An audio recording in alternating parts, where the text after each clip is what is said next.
Buona giornata a tutti, mi pare che siamo all'interno un po' abbondante anche dell'orario. Vi ringrazio per essere qui con noi oggi alla presentazione del 19° rapporto annuale sul mercato del lavoro. Il tema è interessante, imprese che attraversano la crisi, oltre ai dati medi, leggere l'economia trevigiana attraverso i comportamenti micro-aziendali. Devo dirvi che ho molto piacere di aprire questo appuntamento annuale dell'Osservatorio nel quale si cercherà di fare il punto sull'economia trevigiana, un rapporto che cade giusto in un periodo in cui si sovrappongono segnali di ripartenza che ancora ci guardano con la dovuta cautela e pesante eredità di questi lunghi anni di recessione. Ma prima di qualunque considerazione di merito, devo innanzitutto e voglio innanzitutto ringraziare il Presidente e il Vicepresidente dell'Osservatorio, Domenico Dalbò e Franco Lorenzon, che stanno guidando le recenti evoluzioni, da ultimo l'ottimo lavoro sulle aree produttive presentato qui soltanto qualche mese fa e sicuramente c'era qualcuno di voi ed è stata un'operazione molto interessante.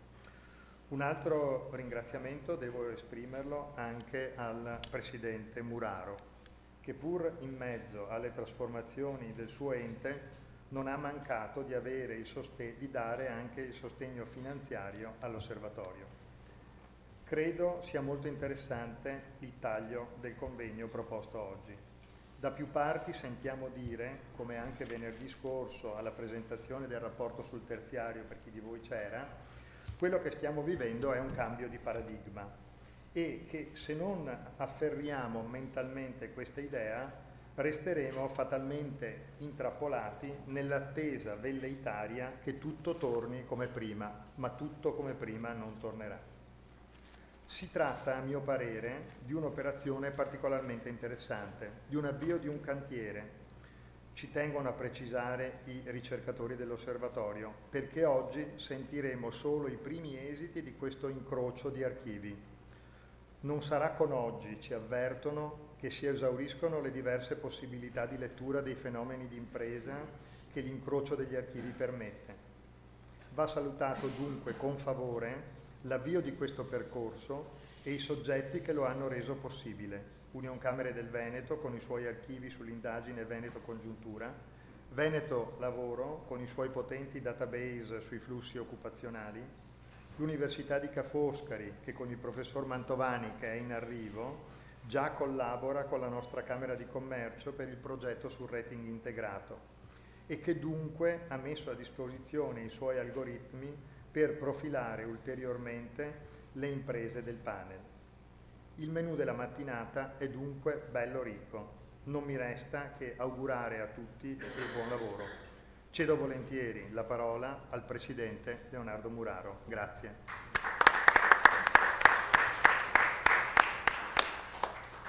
Grazie Presidente, buongiorno a tutti. Saluto anche il Presidente dell'Osservatorio, tutti i tecnici che hanno poi fatto questa elaborazione che come tutti gli anni ci permette di fare il punto della situazione in un momento nel quale le speranze stanno entrando rispetto a quello che era la negatività degli ultimi anni. Io concordo con il Presidente Tognana, le difficoltà che ne abbiamo avuto nel poter continuare ad supportare ed lavorare congiuntamente per questo osservatorio provinciale, assieme alle parti sindacali, alle parti di tutti coloro che sono all'interno di questo osservatorio che ogni anno definiamo la scelta nella fare la zoomata, il focus relativo all'economia. Io mi auguro che in questa trasformazione che sta subendo l'ente d'aria, chiedo scusa per la voce, ma forse l'aria condizionata fa il suo percorso notturno. Allora, sicuramente in questo momento come ente provincia, nella trasformazione di secondo livello, voi sapete che siamo rimasti l'unica provincia nel Veneto ad avere ancora la titolarità di rappresentanza elettiva. Con le votazioni di Venezia, la città metropolitana si appresta a diventare poi la sostituzione dell'area provinciale della provincia di Venezia. In tutto questo contesto noi stiamo affrontando un tema nel Veneto, ma è un tema nazionale, si può dire, nel quale nessuno delle province è riuscito ad autorizzare o ad approvare un bilancio di previsione 2015, in quanto con la legge di stabilità hanno prelevato oltre 1,5 miliardi di euro a tutte le province, però non ci hanno sollevato di quel 50% di personale che dovevano sollevarci attraverso l'agenzia di centri per l'impiego, che doveva essere un'agenzia nazionale. Con legge 8 aprile 2014 è stata fatta la legge, non sono stati fatti i decreti attuativi e abbiamo ancora tutto il personale che stiamo pagando noi. Attraverso la polizia provinciale, che doveva per legge entrare nel corpo forestale dello Stato, ma che però purtroppo non sono stati fatti i decreti attuativi e sono là. Attraverso la legge regionale, che doveva definire le deleghe non primarie e finanziarie se rimanevano in capo alle province, non ha deciso niente, ma non ha finanziato niente, e noi ci troviamo quest'anno, vi do un dato, io sono passato da un bilancio di 160 milioni di entrate nel 2012, imposte proprie, non trasferite da Roma, quest'anno chiuderò con 76-77 milioni, esattamente il 50%, in quanto le altre imposte si sono state prelevate e portate a Roma.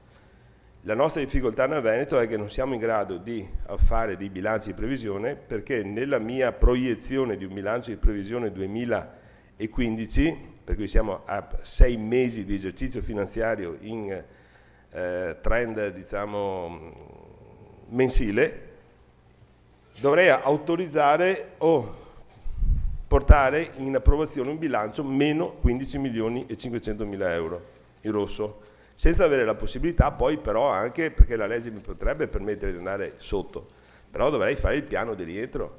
Ma se il piano di rientro è che per il 2016 dobbiamo dare 2 miliardi di solidarietà, voi capite che la Baradan salta completamente. Vi dico queste cose perché, molto probabilmente voi anche le saprete, le avete viste, che siamo un'assemblea abbastanza titolata di esperti, di persone che conoscono queste problematiche.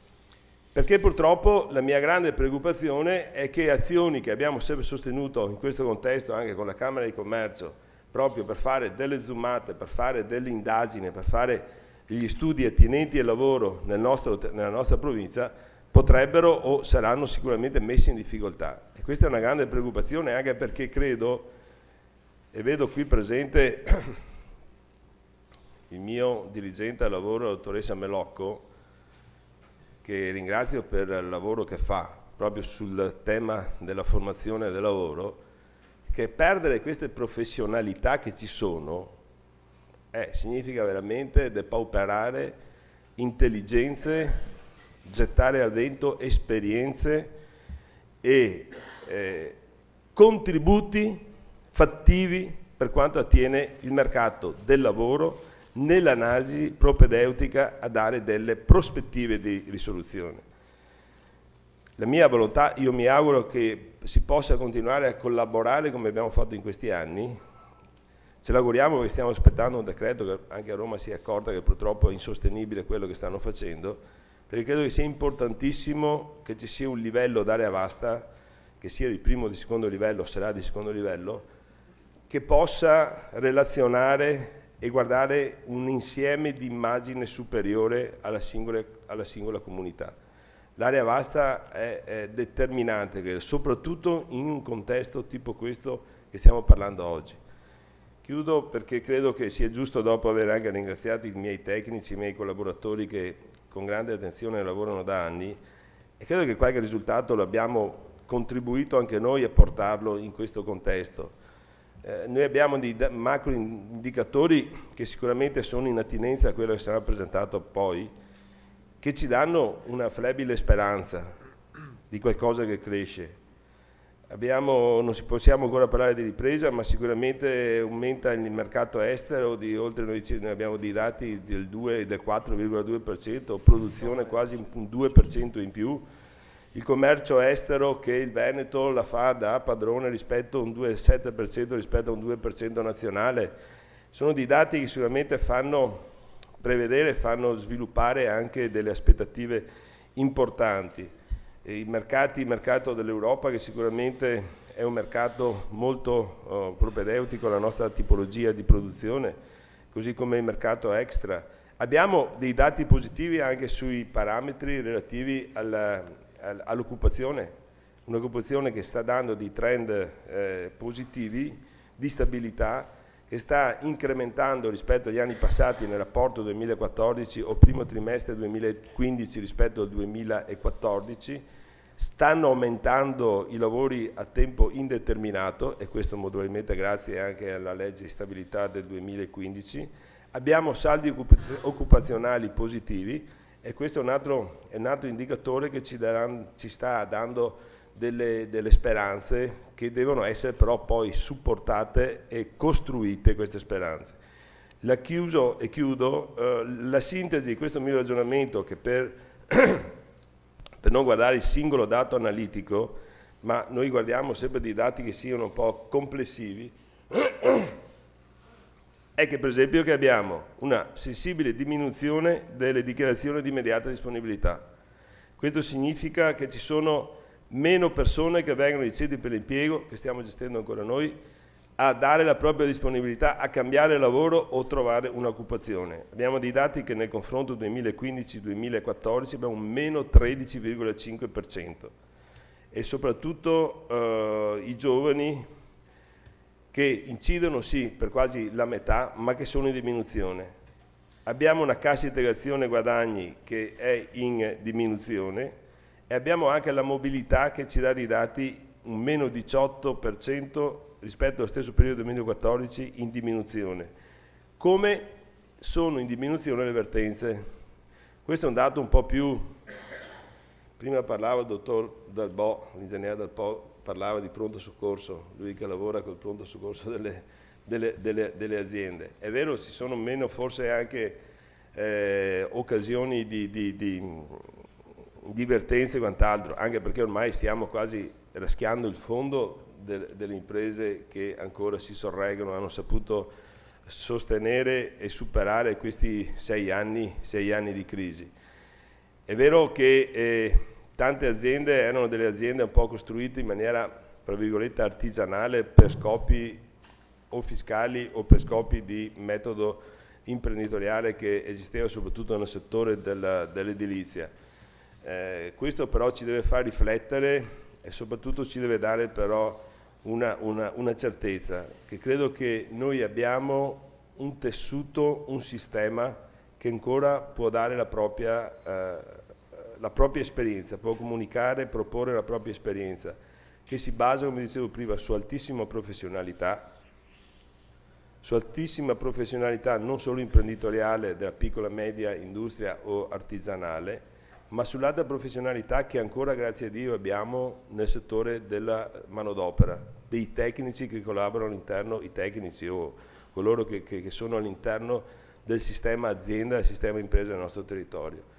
Con questi requisiti, con questi valori, credo che noi potremo dare ancora un grosso contributo allo sviluppo di questo nostro territorio, che, come ripeto sempre, secondo il mio punto di vista, noi dobbiamo guardare. Non so, non voglio fare sempre le solite strumentalizzazioni o sempre le solite dichiarazioni, però il confronto che devono fare le nostre imprese deve essere un confronto fatto verso l'est, verso la globalizzazione, dove troviamo dei mercati e dove troviamo dei competitor che sono agguerriti, ma la nostra conoscenza, le nostre esperienze di 40-50 anni di attività produttiva sicuramente può essere determinante per continuare ad essere ancora il number one anche in certi settori. Grazie e buona continuazione a tutti.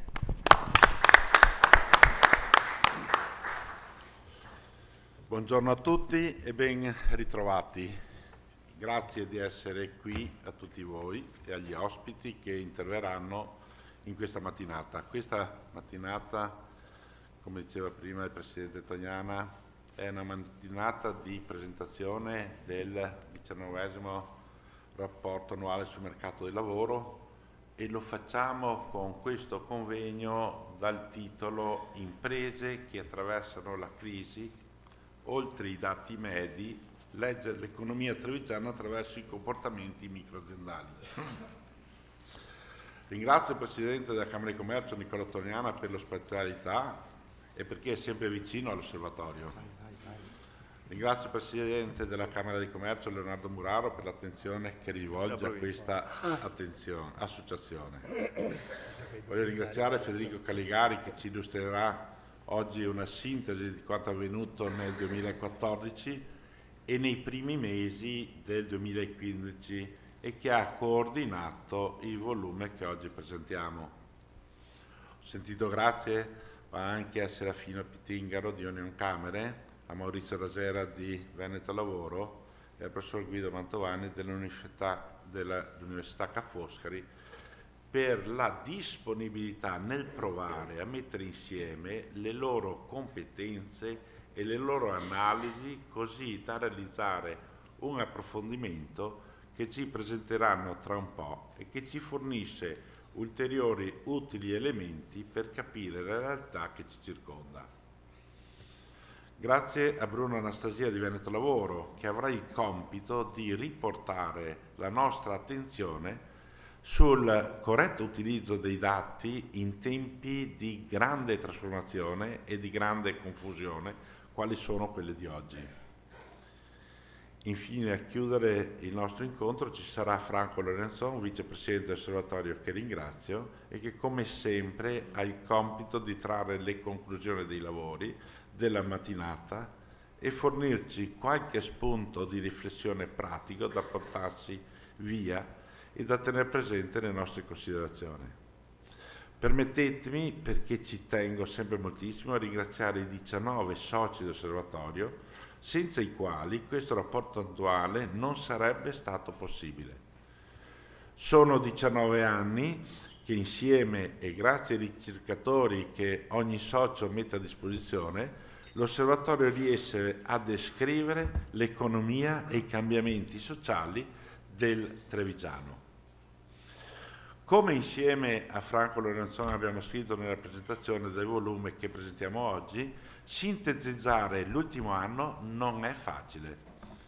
Ci sono dati positivi che fanno ben sperare, ma ci sono anche dati che ancora non permettono di affermare con una certa tranquillità che tutto è passato.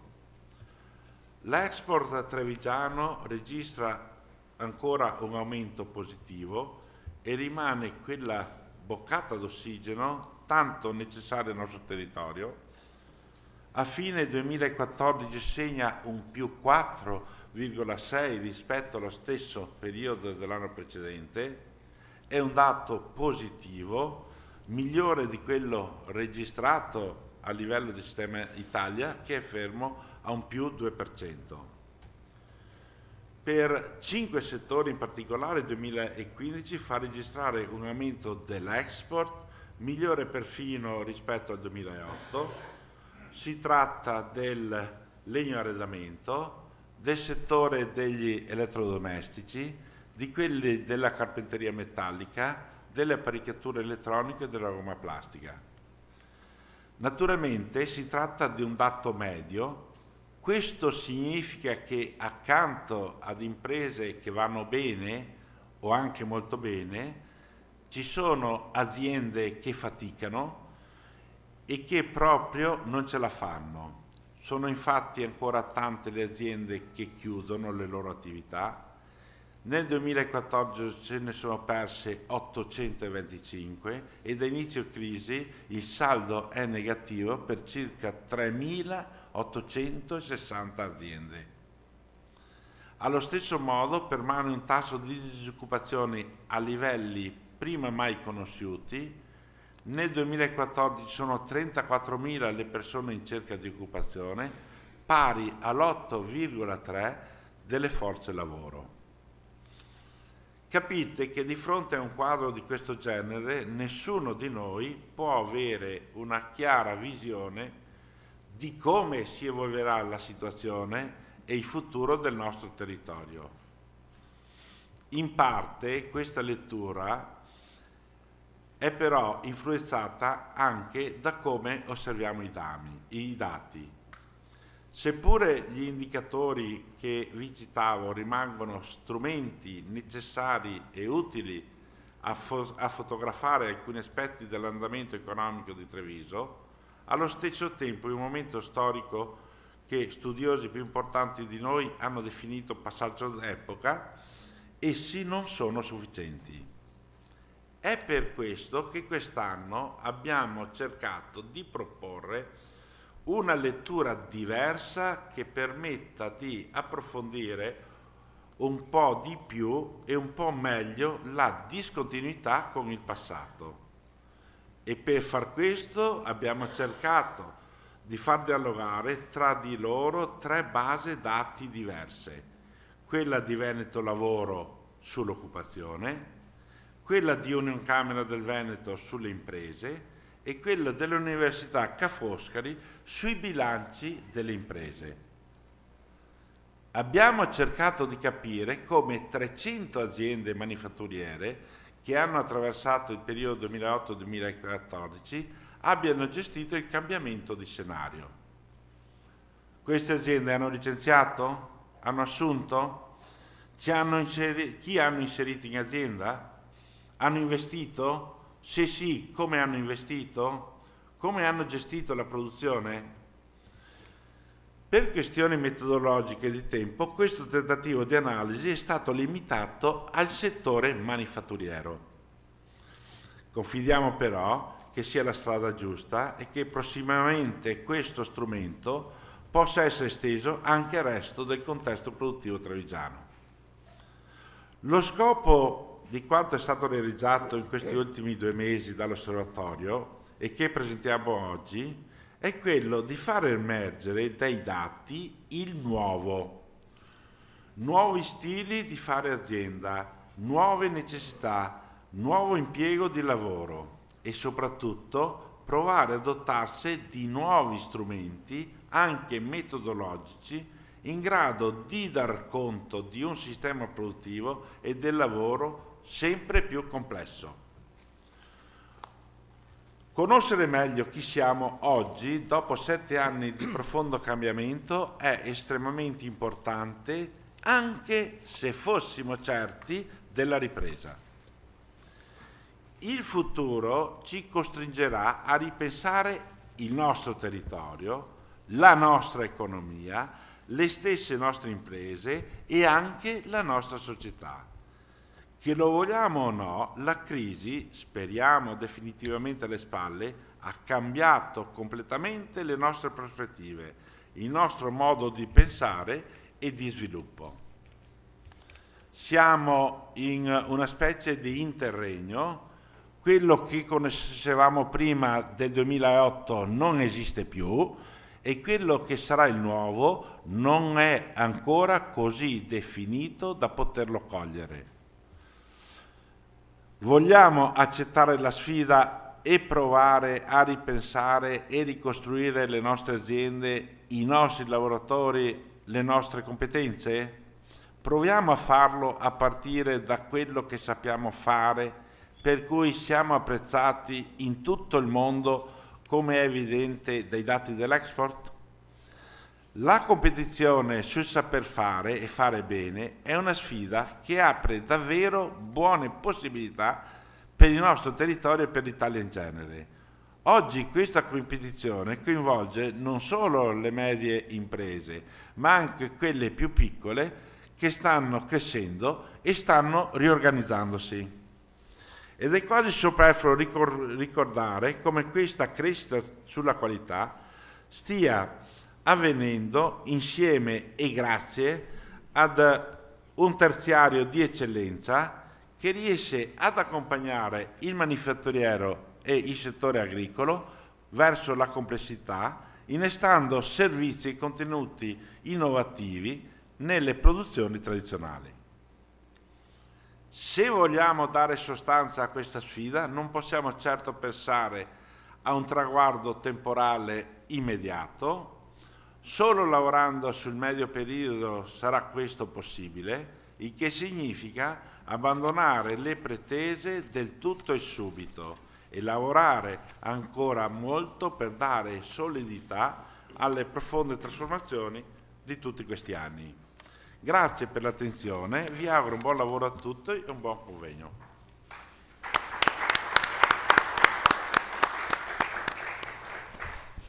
Allora, buongiorno a tutti. Organizziamo i lavori così. Avete sentito insomma che frigge nell'aria una proposta di analisi un po' nuova, visto il momento che stiamo vivendo. Allora, diamo per assodato, lo abbiamo ripetuto più volte, che questa crisi, lo abbiamo sentito anche venerdì scorso al rapporto del terziario, è un cambio di paradigma.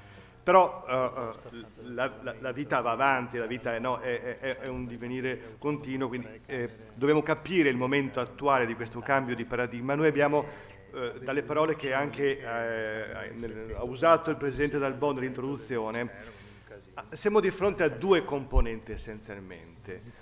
Una concreta possibilità che l'economia italiana e anche quella locale stia vivendo un cambio di passo significativo, con tutte le cautele del caso che la crisi ci ha abituato ad adottare come anticorpo. Al tempo stesso non stanno cessando gli effetti della crisi in corso. Quindi abbiamo questa coesistenza del cambio di passo possibile, adesso ve ne darò i segnali concreti, e questa dualità dell'economia che va bene e che va male.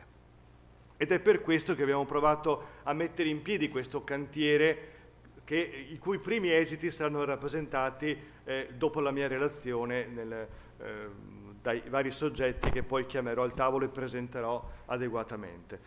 Procediamo però per ordine e vediamo allora, no, questi segnali che convergono a indicare un cambio di passo. Partiamo da uno sguardo internazionale sull'Italia a confronto. Questi sono l'indicatore composito di anticipazione del ciclo economico che fa periodicamente l'OCSE. Come si legge, la linea del 100 è il trend di medio-lungo periodo e quindi i suoi scostamenti ci indicano scostamenti in crescita o in calo.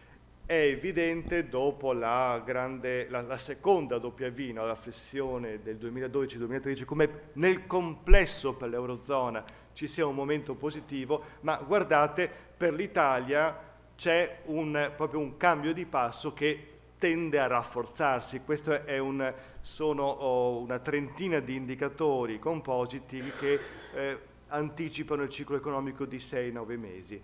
Interessante la differenza con la Germania, che invece consolida la propria crescita attorno al trend di lungo periodo. Analoga rappresentazione abbiamo da un indicatore, se volete, sempre anticipatore ma più reale, basato sulle interviste ai manager di acquisto di molte aziende. Anche qui abbiamo fatto il confronto Germania-Italia.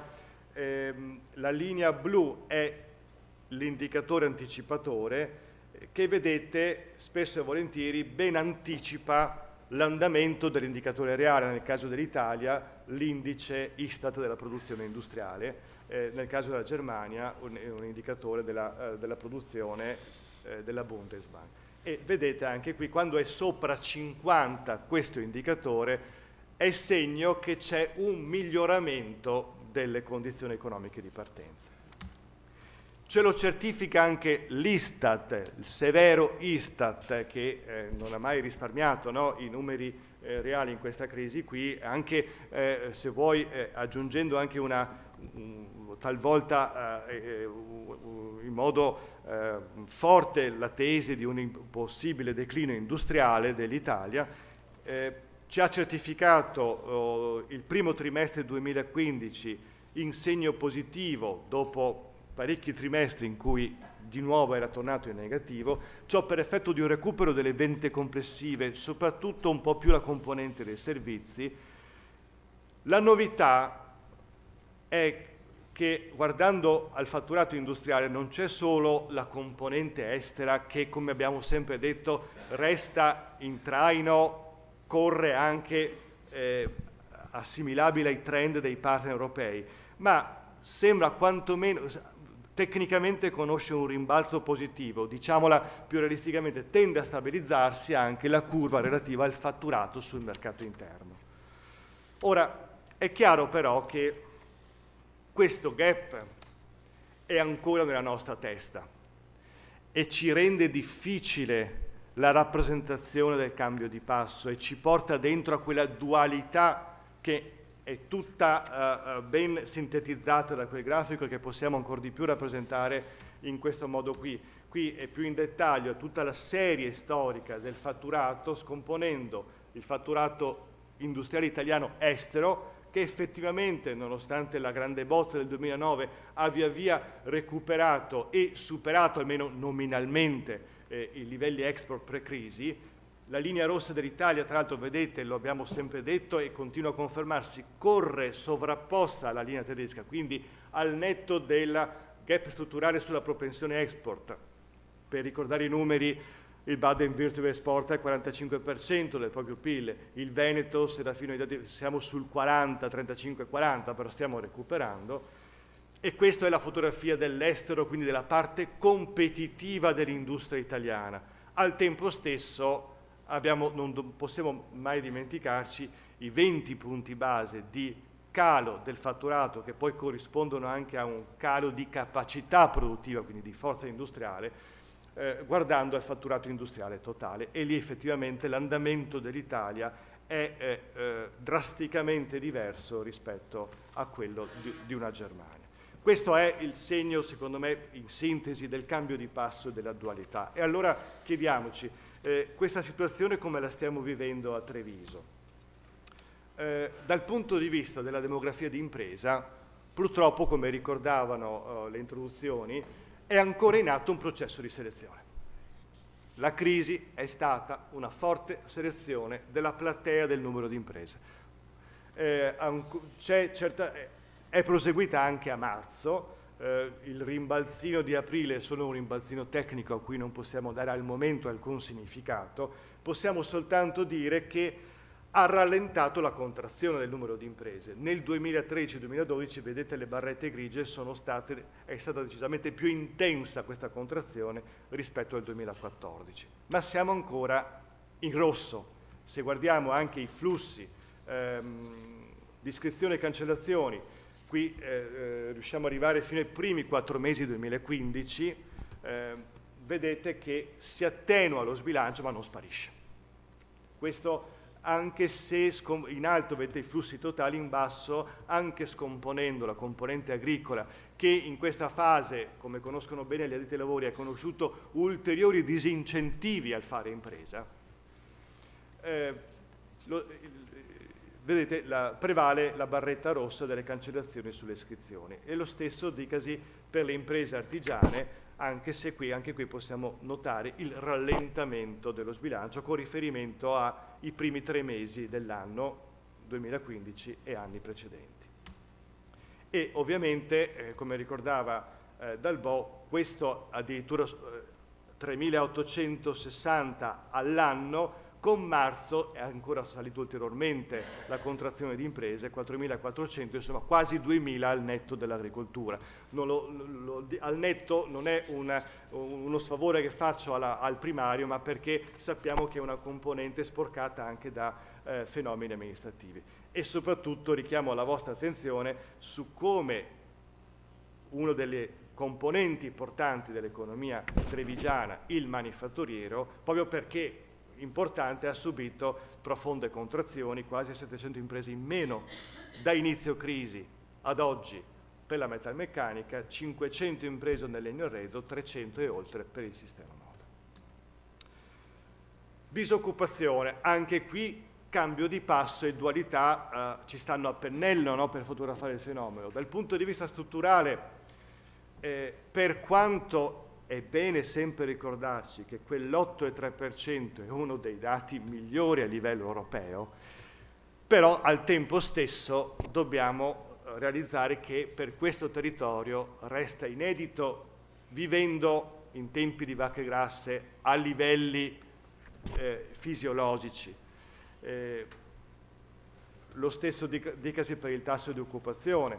Veneto Lavoro ci fa sempre un puntuale monitoraggio dei flussi di assunzione e dei saldi e ci ricorda che ormai il saldo cumulato di posizioni di lavoro ha raggiunto i 24.500 unità al 2014, dove resta penalizzato a livello di settori soprattutto il Made in Italy.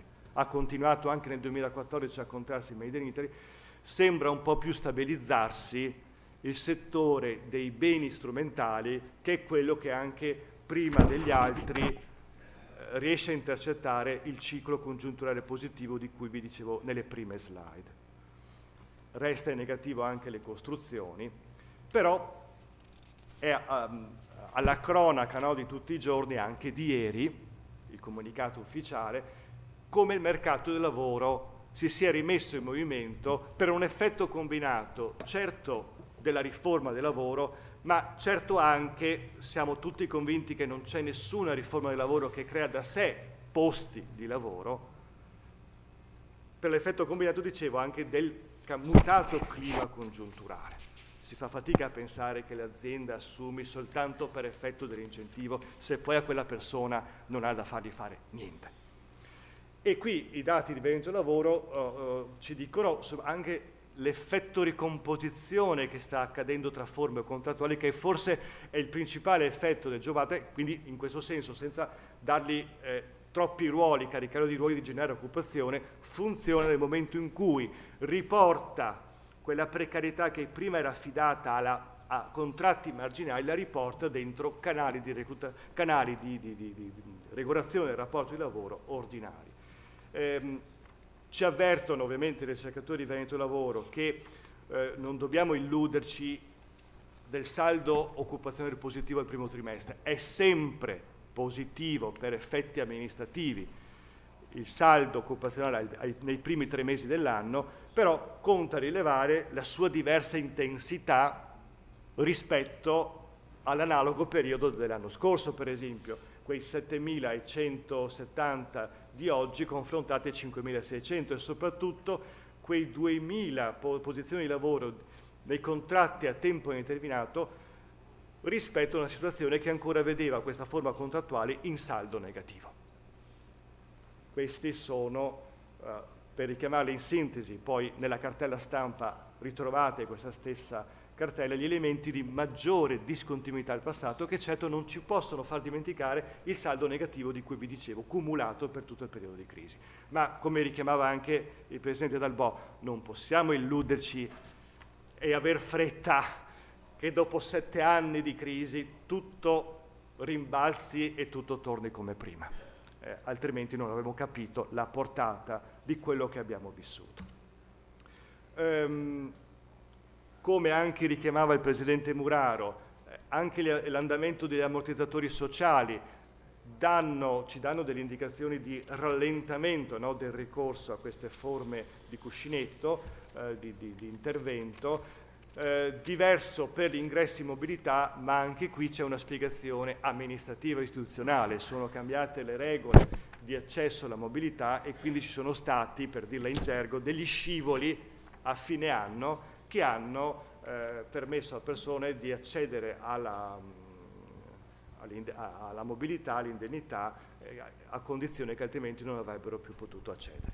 E quindi questo spiega l'impennata e forse anche tutte le polemiche che ci sono state a livello di discussione sul dato occupazionale a livello nazionale. Un cenno alla demografia lo devo fare, mi viene bene dal mercato del lavoro, poi trovate il capitolo di Vittorio Filippi che va in profondità su questo fenomeno. In un momento in cui ripartiamo, credo che una riflessione vada lanciata in modo, se volete, spot, sul fatto che siamo in una condizione di decrescita demografica.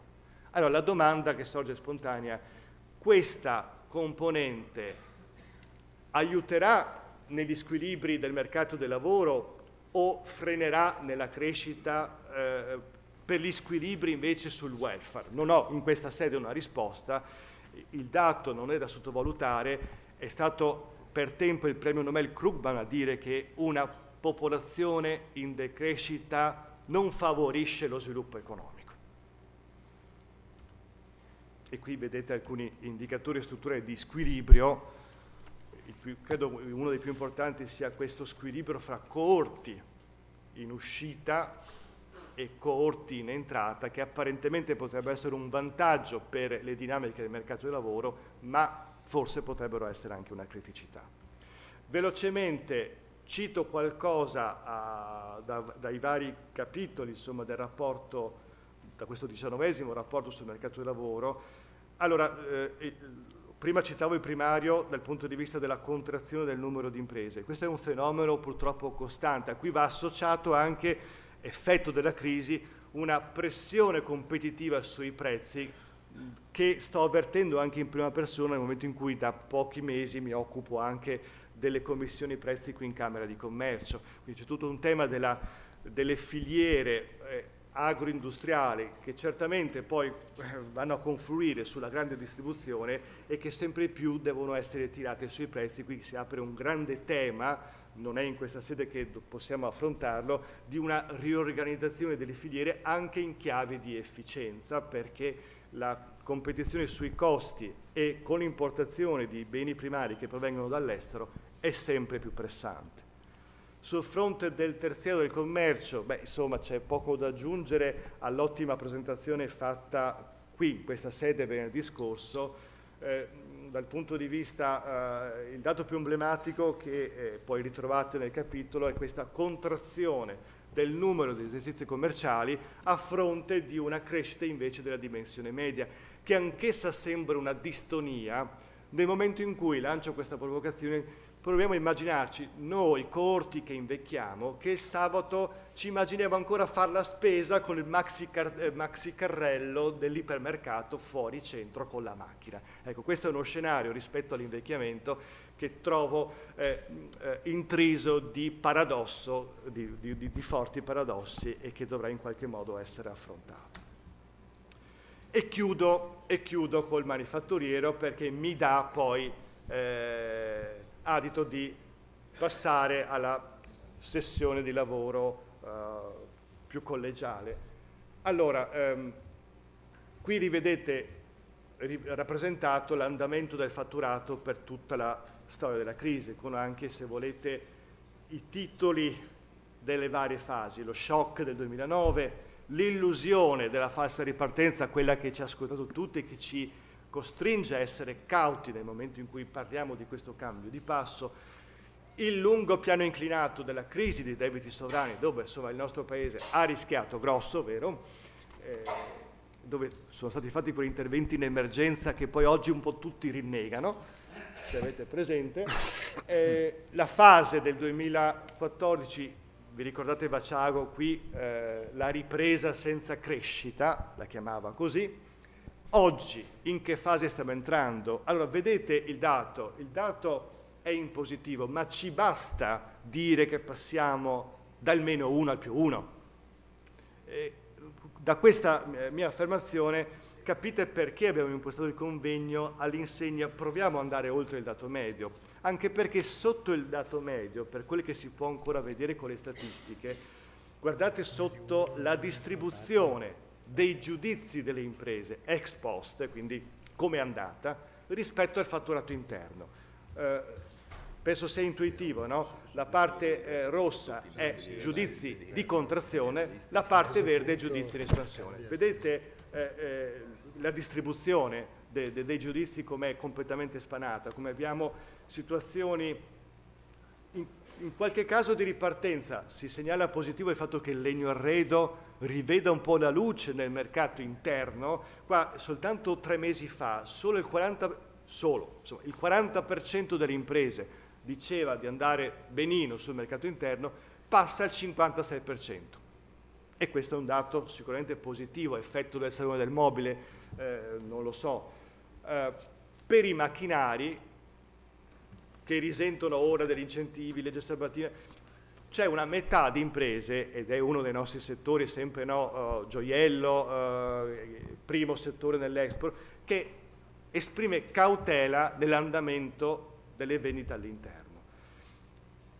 Il clima complessivamente, se guardiamo la serie storica, guardate il grafico a destra, i giudizi rossi erano molto più forti negli anni acuti, no, della crisi 2012-2013, però oggi c'è proprio una situazione di completa incertezza, quella che ci porta a dire ma c'è chi va bene, forse va meglio, c'è chi va male, forse va peggio, con una fascia degli stabili, che forse oggi è già una virtù, avere una stabilità del portafoglio ordini sempre più ristretta.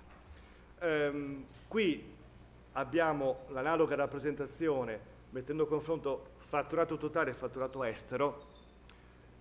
Continuiamo a confermare che questa provincia, come il Veneto nel complesso, riesce a agganciare bene l'estero, però ecco, un altro premio Nobel nell'ultimo convey meeting di Davos ha detto questo: si è passati da una crisi globale a tanti focolai di crisi economiche, finanziarie, geopolitiche. È inutile che vi faccia l'elenco, pensiamo al Mediterraneo, a Russia e Ucraina. Solo verso Russia e Ucraina, per i giornalisti, nell'anno 2014 la provincia di Treviso ha perso quasi 40 milioni di export. Qui, vabbè, non ritorno a dire i settori che comunque hanno recuperato nominalmente, perché sono a valori correnti, i valori export pre-crisi, oltre ovviamente a alimentari e bevande, che ha sempre vissuto in modo anticiclico. Questa bella mappa che ha fatto Monia, non pesata sui flussi, però ci dice, insomma, per darvi la leggenda a colori, quelli in scuro rosso sono i paesi in cui tra il 2008 e il 2013 abbiamo subito contrazioni, quelli in verde chiaro, crescite. Appare evidente, insomma, soprattutto Stati Uniti e Cina come sono stati il nostro ancoraggio, e che, insomma, Cina come mercato in forte espansione, ma soprattutto Stati Uniti come, volendo anche un po', sfruttando anche le mutate condizioni di cambio, ma questo è un aggancio che è avvenuto anche prima del riallineamento cambio euro-dollaro, e continua a essere un mercato di estremo interesse per il Made in Italy. Questa è la situazione, scusatemi, 2008-2013, non posso non ricordarvi come già nell'ultimo anno questa situazione, questo scenario ha conosciuto importanti modifiche, perché vedete è tornata a crescere, per nostra fortuna, il mercato domestico allargato, l'Unione Europea, quindi confermando anche gli indicatori di partenza, mentre alcuni paesi emergenti, uno su tutti, la Turchia per esempio, è entrata in profonda crisi. Anche i dati di ieri ci confermano ulteriori elementi di crisi, svalutazioni che rendono difficile poi esportare. Insomma, c'è un comportamento quasi speculare. Fino al 2013 ci hanno trainato l'export, nel 2014 hanno incominciato a frenare. Il grafico è costruito sul contributo alla crescita dell'export manifatturiero. Chiudo la mia relazione, così poi chiedo ai prossimi relatori di prepararsi a salire al tavolo, chiedendo ai nostri presidenti di lasciare loro il posto. Chiudo con queste previsioni delle imprese manifatturiere sul trimestre in corso, di fatto, che ci ripropongono il tema di partenza, cambio di passo sì, ma dentro una dualità, dentro un doppio movimento. Ancora una volta voi vedete come il saldo in sé appare in positivo, quindi ci dice che tra giudizi positivi e negativi prevalgono i primi, ma di poco, perché vedete prevale la fascia grigia che è la stabilità. Ripeto, non le darei un'accezione negativa di questi tempi, quasi fosse una virtù cercare una stabilizzazione dei funzionamenti aziendali dei mercati, e con i due, diciamo, polarità opposte, polarità dell'andar bene e andar male sempre più contrapposte. Questo su tutti gli indicatori, produzione e fatturato, ma guardate anche la domanda estera. Ed è questo quadro che avete visto si ripete nel tempo, che ci ha portato a chiederci cosa possiamo capire di più di questo periodo. E allora è qui che si innesta la nostra seconda sessione di lavoro, che andrei ad aprire, chiamando quindi alle relazioni Serafino Pitingaro, Maurizio Rasera, professor Mantovani, e provo, una volta che loro si sono sistemati al tavolo dei relatori, e provo a dirvi in breve che tipo di operazione abbiamo fatto. Dicevamo, possiamo accontentarci di un +1 - -1. un conto è leggere il cambio di passo attraverso questi segnali aggregati che restano distanti dal vissuto, no, delle nostre comunità. Un conto provare a vedere se questo cambio di passo è avvertibile a livello di comportamenti microaziendali, sia in atto, cioè aziende, quali sono le caratteristiche delle aziende che vanno bene, che cosa spiega, che cosa fa la differenza tra chi va bene e chi va male, sia a livello anche di chiederci ma quali sono le condizioni per prepararci a cogliere questo cambio di passo, che è un altro tema secondo me importante, che se non lo afferriamo bene rischiamo di restare intrappolati un po' nella compiaciuta narrazione della crisi senza fine. Allora, veniamo al dunque. Noi abbiamo provato a fare questa operazione di incrocio degli archivi, senza fare un'intervista aggiuntiva in più, che già le imprese hanno oneri statistici piuttosto pesanti. Abbiamo detto, ma fra quei soggetti che vedete al tavolo, Sistema Camerale, Veneto Lavoro, la collaborazione che abbiamo in atto con Ca' Foscari sul tema dei bilanci, abbiamo un patrimonio immenso di informazioni. Ci siamo detti, proviamo a aprire un cantiere per vedere se caviamo fuori una lettura inedita, diversa, più ricca, attraverso questo incrocio di dati. E sottolineo la parola cantiere perché l'operazione, come potete immaginare, è così complessa che noi oggi informiamo soltanto dei primi esiti, ma l'appetito ci viene mangiando, perché sicuramente, adesso sentirete dai vari relatori, degli aspetti estremamente interessanti che meriteranno di essere approfonditi. Tecnicamente cosa abbiamo fatto e poi mi taccio. Dal Union Camere Veneto, il centro studi qui diretto da Serafino Pitingaro, ogni trimestre intervista 2200 aziende manifatturiere del Veneto. Ci siamo chiesti quali di queste, ogni campione sapete ha una sua rotazione tecnica, non entro in ulteriori dettagli, quali di queste siamo riusciti a seguirle in qualche modo per tutta la crisi? La risposta era 300. Bene, di queste 300 avevamo tutta l'anagrafica, abbiamo detto facciamola girare sui dati di Veneto Lavoro e così abbiamo un primo incrocio tra dinamiche congiunturali e flussi occupazionali.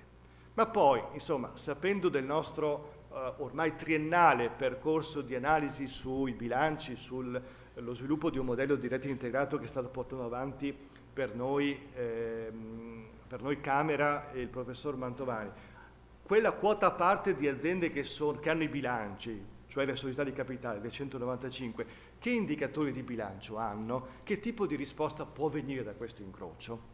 Questa è l'operazione che abbiamo avviato e su cui adesso incominceremo a sentire i primi esiti.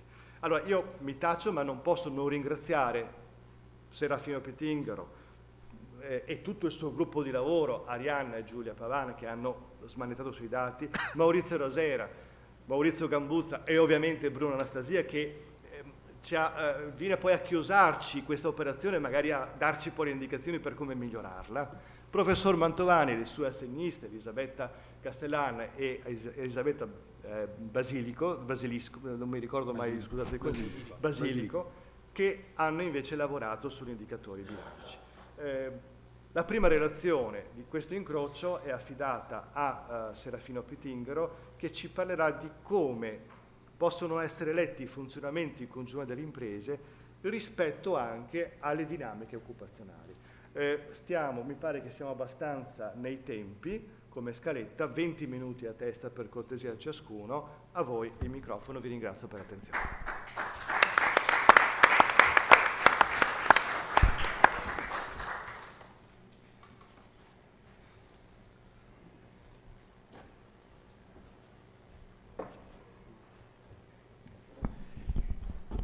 Buongiorno a tutti, io comincio anche col ringraziare il Presidente dell'Osservatorio e il Direttore responsabile scientifico per l'opportunità che ci dà oggi di presentarvi questo inizio di questo cantiere, questo inizio di lavoro.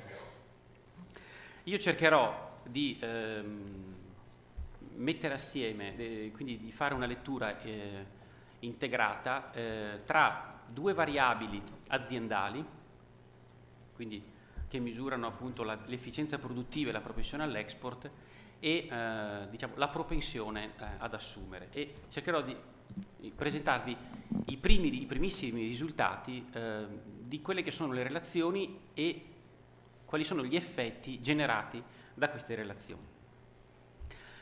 Quindi il sommario di questo intervento prevede una breve descrizione del campione osservato da un lato e dall'altro il sottocampione che abbiamo individuato nella misura di 300 aziende, la rappresentatività di questo campione e poi cercherò di entrare un po' più nel dettaglio e spiegarvi le relazioni che esistono tra efficienza produttiva e propensione all'export da un lato, le dinamiche osservate nel periodo 2008-2014, che è quello appunto preso in considerazione, e tenterò di suddividere le imprese e di segmentarle rispetto e in funzione delle strategie adottate su queste due variabili guida. Infine concluderò con alcuni primissimi risultati sugli effetti sul versante occupazionale e su come queste imprese sono comportate durante il periodo osservato, per poi concludere con alcune indicazioni sui profili occupazionali di queste aziende e come sono mutati rispetto alla propensione all'export. Come diceva il dottor Callegari, quindi da un campione che praticamente riceve un questionario ogni trimestre ed è composto da circa 2200 imprese manifatturiere con almeno 2 addetti, noi siamo andati a individuare un sottocampione che potremmo quasi definire un panel di 300 imprese che hanno risposto almeno un trimestre nel periodo osservato, quindi che hanno risposto almeno una volta. Quindi possiamo considerare un insieme di imprese che in qualche modo sono fidelizzate alla nostra indagine congiunturale sulle imprese manifatturiere che, ricordo, riguarda tutto il Veneto e ha appunto declinazioni a livello provinciale. E questo sottocampione composto da 300 imprese ha queste caratteristiche, ovvero è come dire, sovradimensionato sulle dimensioni medio-grandi delle aziende, quindi diciamo il 90% delle imprese sono piccole e medie dimensioni, mentre diciamo, i valori diciamo, di coda risultano essere piuttosto scarni. L'altro elemento è che dal punto di vista settoriale sono sottorappresentati i settori tradizionali del Made in Italy. E infine questo sottocampione di imprese dal punto di vista della propensione all'export vede diciamo, un nocciolo duro di imprese che esportano abitualmente, il 38%, e a fronte comunque di un altro terzo, poco più di un terzo di imprese che invece non dialogano con i mercati esteri. Che rappresentatività ha il campione che abbiamo preso in considerazione? Abbiamo provato a farlo abbinando la dinamica del sottocampione delle 300 imprese con la dinamica del campione complessivo, distribuita diciamo, nel periodo osservato. E qui vedete che la correlazione è molto forte, quindi diciamo che le 300 imprese, pur scontando in qualche modo una sottorappresentatività a livello di settori tradizionali da un lato e una, come dire, una dimensione che è stressata verso le piccole e medie dimensioni, vediamo che si comporta in maniera molto, molto simile a quello che è l'andamento medio a livello regionale. La stessa cosa possiamo dire per la quota di fatturato estero. Anche in questo caso la linea rossa che rappresenta le 300 imprese corre parallelamente alla linea media, tranne in un periodo molto, come dire, circoscritto, che va dall'inizio del 2011 fino alla fine del 2012, nel quale queste imprese hanno in qualche modo cavalcato un'onda, diciamo, legata appunto ad uno sviluppo del commercio internazionale che ha generato dei volumi di vendite all'estero superiori alla media regionale. Se poi andiamo a prendere l'indicatore principe, che è appunto il livello della produzione industriale, anche in questo caso vediamo come il campione è assolutamente rappresentativo. Quindi un primo risultato di questo esperimento è che teoricamente, solo per il momento, con 300 imprese manifatturiere noi riusciamo a leggere fenomeni che comunque rappresentano un numero, come dire, un universo molto più ampio di imprese. Sappiamo che in Veneto le imprese manifatturiere sono 54.000, ecco, quindi per farvi capire, insomma, ecco. Quindi da questo siamo partiti e siamo andati a vedere che oscillazione hanno le imprese rispetto ai due indicatori principali. E vediamo che le imprese del sottocampione hanno un grado di utilizzo degli impianti che oscilla tra l'83% e il 52-57%. Questo, diciamo, rispetto al settore. Ma la stessa cosa la possiamo osservare guardando i dati per dimensione aziendale. Anche in questo caso noi vediamo che sono imprese che hanno una capacità di utilizzo, quindi un livello di utilizzo, una capacità produttiva rispetto al potenziale piuttosto elevata.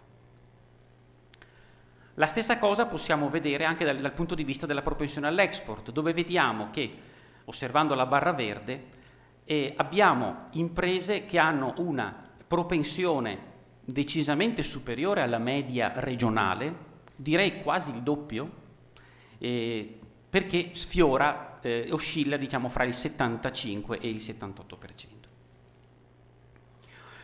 Che cosa è successo nel periodo osservato però? Se noi andiamo a prendere queste imprese e le scomponiamo rispetto alla dinamica che hanno registrato tra il 2008 e il 2014, noi vediamo da un lato che il numero delle imprese che hanno ridotto il grado di utilizzo degli impianti supera di gran lunga quelle che l'hanno aumentato. Quindi da qui si dimostra che le imprese hanno accusato nel periodo di crisi una violenta, una robusta riduzione, diciamo, della capacità e dell'efficienza produttiva. Dall'altro lato invece, se osserviamo la propensione all'export, vediamo che il numero delle imprese che ha aumentato le proprie quote di fatturato estero sul totale è molto più elevata. Quindi abbiamo individuato questi due comportamenti che riguardano sempre lo stesso campione di imprese. E veniamo ad una ipotesi di clusterizzazione, cioè di segmentazione di queste 300 imprese rispetto alla dinamica che il sottocampione ha avuto nel periodo osservato. Abbiamo rappresentato sull'asse delle X la variazione del grado di utilizzo degli impianti e sull'asse delle Y, quella verticale, la variazione della quota export. Che cosa osserviamo? Osserviamo che nel primo quadrante, cioè quello in alto a destra, si concentra il 30% di queste imprese. Queste sono le imprese che nel periodo osservato hanno registrato un incremento sia del grado di utilizzo degli impianti, o lo hanno tenuto stabile, oppure hanno avuto un incremento della propensione all'estero o l'hanno tenuta stabile. Quindi abbiamo ragionato non in termini di aumento in senso stretto o di variazione positiva in senso stretto, perché abbiamo voluto leggere nella stazionarità della propensione all'export e nella stabilità del grado di utilizzo degli impianti comunque un elemento positivo, un elemento comunque non negativo.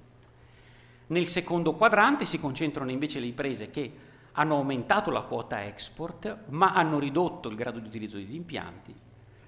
Nel terzo quadrante osserviamo numeri più piccoli, quindi un 12% di imprese che rappresentano coloro che hanno avuto strategie sia di riduzione della quota export che dell'efficienza produttiva, e infine l'ultimo quadrante, dove ricadono l'11% delle 300 imprese del nostro campione, dove a fronte di un aumento del grado di utilizzo degli impianti c'è stata una contrazione dei livelli esportativi e poi un 6% di stazionarietà. Come vedete, i puntini che rappresentano le 300 imprese si collocano nella fascia alta del nostro grafico. Questo significa che è stato comunque premiante, al di là della capacità produttiva, la strategia di aumentare le proprie quote export. Volendo riassumere questo grafico in 4 punti, quindi, ed esemplificarlo, possiamo individuare gli insiemi appena descritti, però associando anche la dinamica produttiva, quindi la variazione della produzione industriale che hanno avuto nel periodo. E qui vediamo come le imprese che si collocavano nel primo e nel secondo quadrante hanno avuto livelli produttivi e variazioni dei livelli produttivi del 5% nel primo caso, del 2,4% nel secondo caso. Ricordiamo quindi l'arancio e il blu erano quindi le imprese che si collocavano sopra. Quindi sono imprese che hanno, rispetto al livello pre-crisi, non solo hanno resistito, ma anche hanno aumentato i livelli di produzione industriale. Coloro che invece si collocano nella parte bassa del grafico, quindi coloro che hanno avuto una propensione export e un'efficienza produttiva in diminuzione, oppure un'efficienza produttiva stazionaria in aumento e una propensione invece contratta, hanno invece accusato una variazione negativa della produzione. Però, come vedete, i numeri sono molto piccoli. Questo cosa vuol dire? Cioè vuol dire che comunque, nonostante la diversificazione delle strategie, hanno contenuto le perdite. E qui veniamo all'aggancio dell'archivio con i dati occupazionali. Quello che mostra il grafico è la dinamica delle imprese, la dinamica delle assunzioni per 100 occupati nelle imprese che abbiamo classificato rispetto alla dinamica di efficienza produttiva. Che cosa si evince? Si evince che le imprese che hanno avuto una dinamica stazionaria di grado di utilizzo degli impianti è quella che ha avuto una propensione maggiore ad assumere. Questa è l'indicazione, quindi la linea azzurra sovrasta le altre 2 linee. Un'altra osservazione riguarda le imprese invece che hanno aumentato la propria efficienza produttiva, ma a questa non ha corrisposto una altrettanto reazione sul versante, diciamo, della in qualche modo il reclutamento del personale. Se ci spostiamo con l'osservazione sulle imprese classificate in base alla propensione all'export, osserviamo che al contrario coloro che hanno mantenuto i livelli di export, come dire, stazionari lungo il periodo, non hanno necessitato hanno mantenuto la posizione con lo stesso numero, diciamo, di personale, quindi hanno avuto una propensione all'assunzione più bassa. A fronte invece di imprese che hanno avuto un aumento oppure una diminuzione nel corso del tempo della propensione all'export, ma con un ritardo. Quindi chi ha avuto un aumento dell'export ha reagito subito cercando di assorbire personale e quindi di reclutare. Coloro che invece hanno avuto una diminuzione della quota export nel corso del tempo hanno reagito solo a partire dal 2010-2011, mettendo in piedi in qualche modo strategie di aumento dei livelli occupazionali. Per chiudere parzialmente l'analisi sugli occupati, abbiamo voluto mettere in correlazione la propensione all'assunzione, ad assumere, con le caratteristiche delle imprese esportatrici. E qui evidentemente, cioè, il grafico non ha bisogno di particolari commenti. Chi è un'impresa fortemente esportatrice, cioè che esporta ogni anno più del 60% del proprio fatturato, quindi più del doppio della media regionale, è quella che comunque ha più necessità di ricorrere a personale.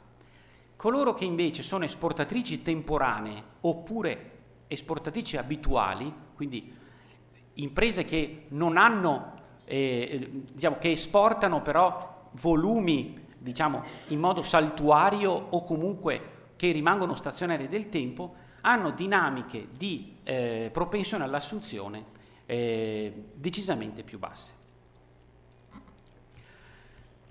Che cosa è avvenuto però, e qui è un po' l'esperimento di esplorazione che abbiamo fatto, andando a guardare che tipo di assunzioni sono state fatte da queste imprese. E quindi abbiamo ricostruito in qualche modo la composizione delle imprese rispetto alla quota di dipendenti high skill, cioè diciamo laureati e diplomati. E qui vediamo che il numero diciamo, le torte rappresentano la quota, diciamo, le 300 imprese, sia nel caso delle imprese ad elevata efficienza produttiva, sia nel caso delle imprese ad elevata propensione all'export. Abbiamo assistito a processi di qualificazione del personale e quindi il numero delle imprese che ha aumentato la propria quota di dipendenti high skill è cresciuta sia nel caso di imprese ad elevata propensione all'export, ma soprattutto nelle imprese ad elevata efficienza produttiva, passando dal 47 al 53% in quest'ultimo caso, dal 68 al 71% nel secondo caso. Mi avvio alle conclusioni e aggiungo solo per il momento, cioè proprio per giustificare che sono delle conclusioni abbozzate e provvisorie. Abbiamo visto che il campione è rappresentativo, che le imprese con efficienza produttiva stazionaria in aumento registrano una maggiore propensione alle assunzioni, che le imprese con propensione all'export invece, che hanno aumentato o diminuito la propria quota nel corso del tempo, registrano una maggiore propensione ad assumere in tempi diversi, quindi con un ritardo diverso. Abbiamo riscontrato che le imprese che esportano più del 60% del proprio fatturato, le forti esportatrici, sono quelle che necessitano di reclutare personale, mentre invece le esportatrici abituali e temporanee sembrano dotate di risorse piuttosto stabili nel tempo. E sicuramente, e questa è l'ultima informazione che vi do, le imprese più performanti, sia dal punto di vista dell'efficienza produttiva che della propensione all'export, si distinguono per una ricomposizione del personale verso professioni e profili high skill, quindi elevati, rispetto alla media del sottocampione delle 300 imprese. Questi, diciamo, per tweet, diciamo, in qualche modo, sono i risultati che noi abbiamo raggiunto guardando le variabili che abbiamo descritto. E a questo punto io avrei concluso, vi ringrazio.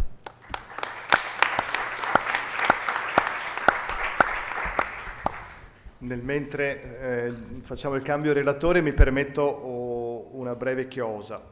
Adesso che avete incominciato a tastare con mano l'operazione che stiamo facendo,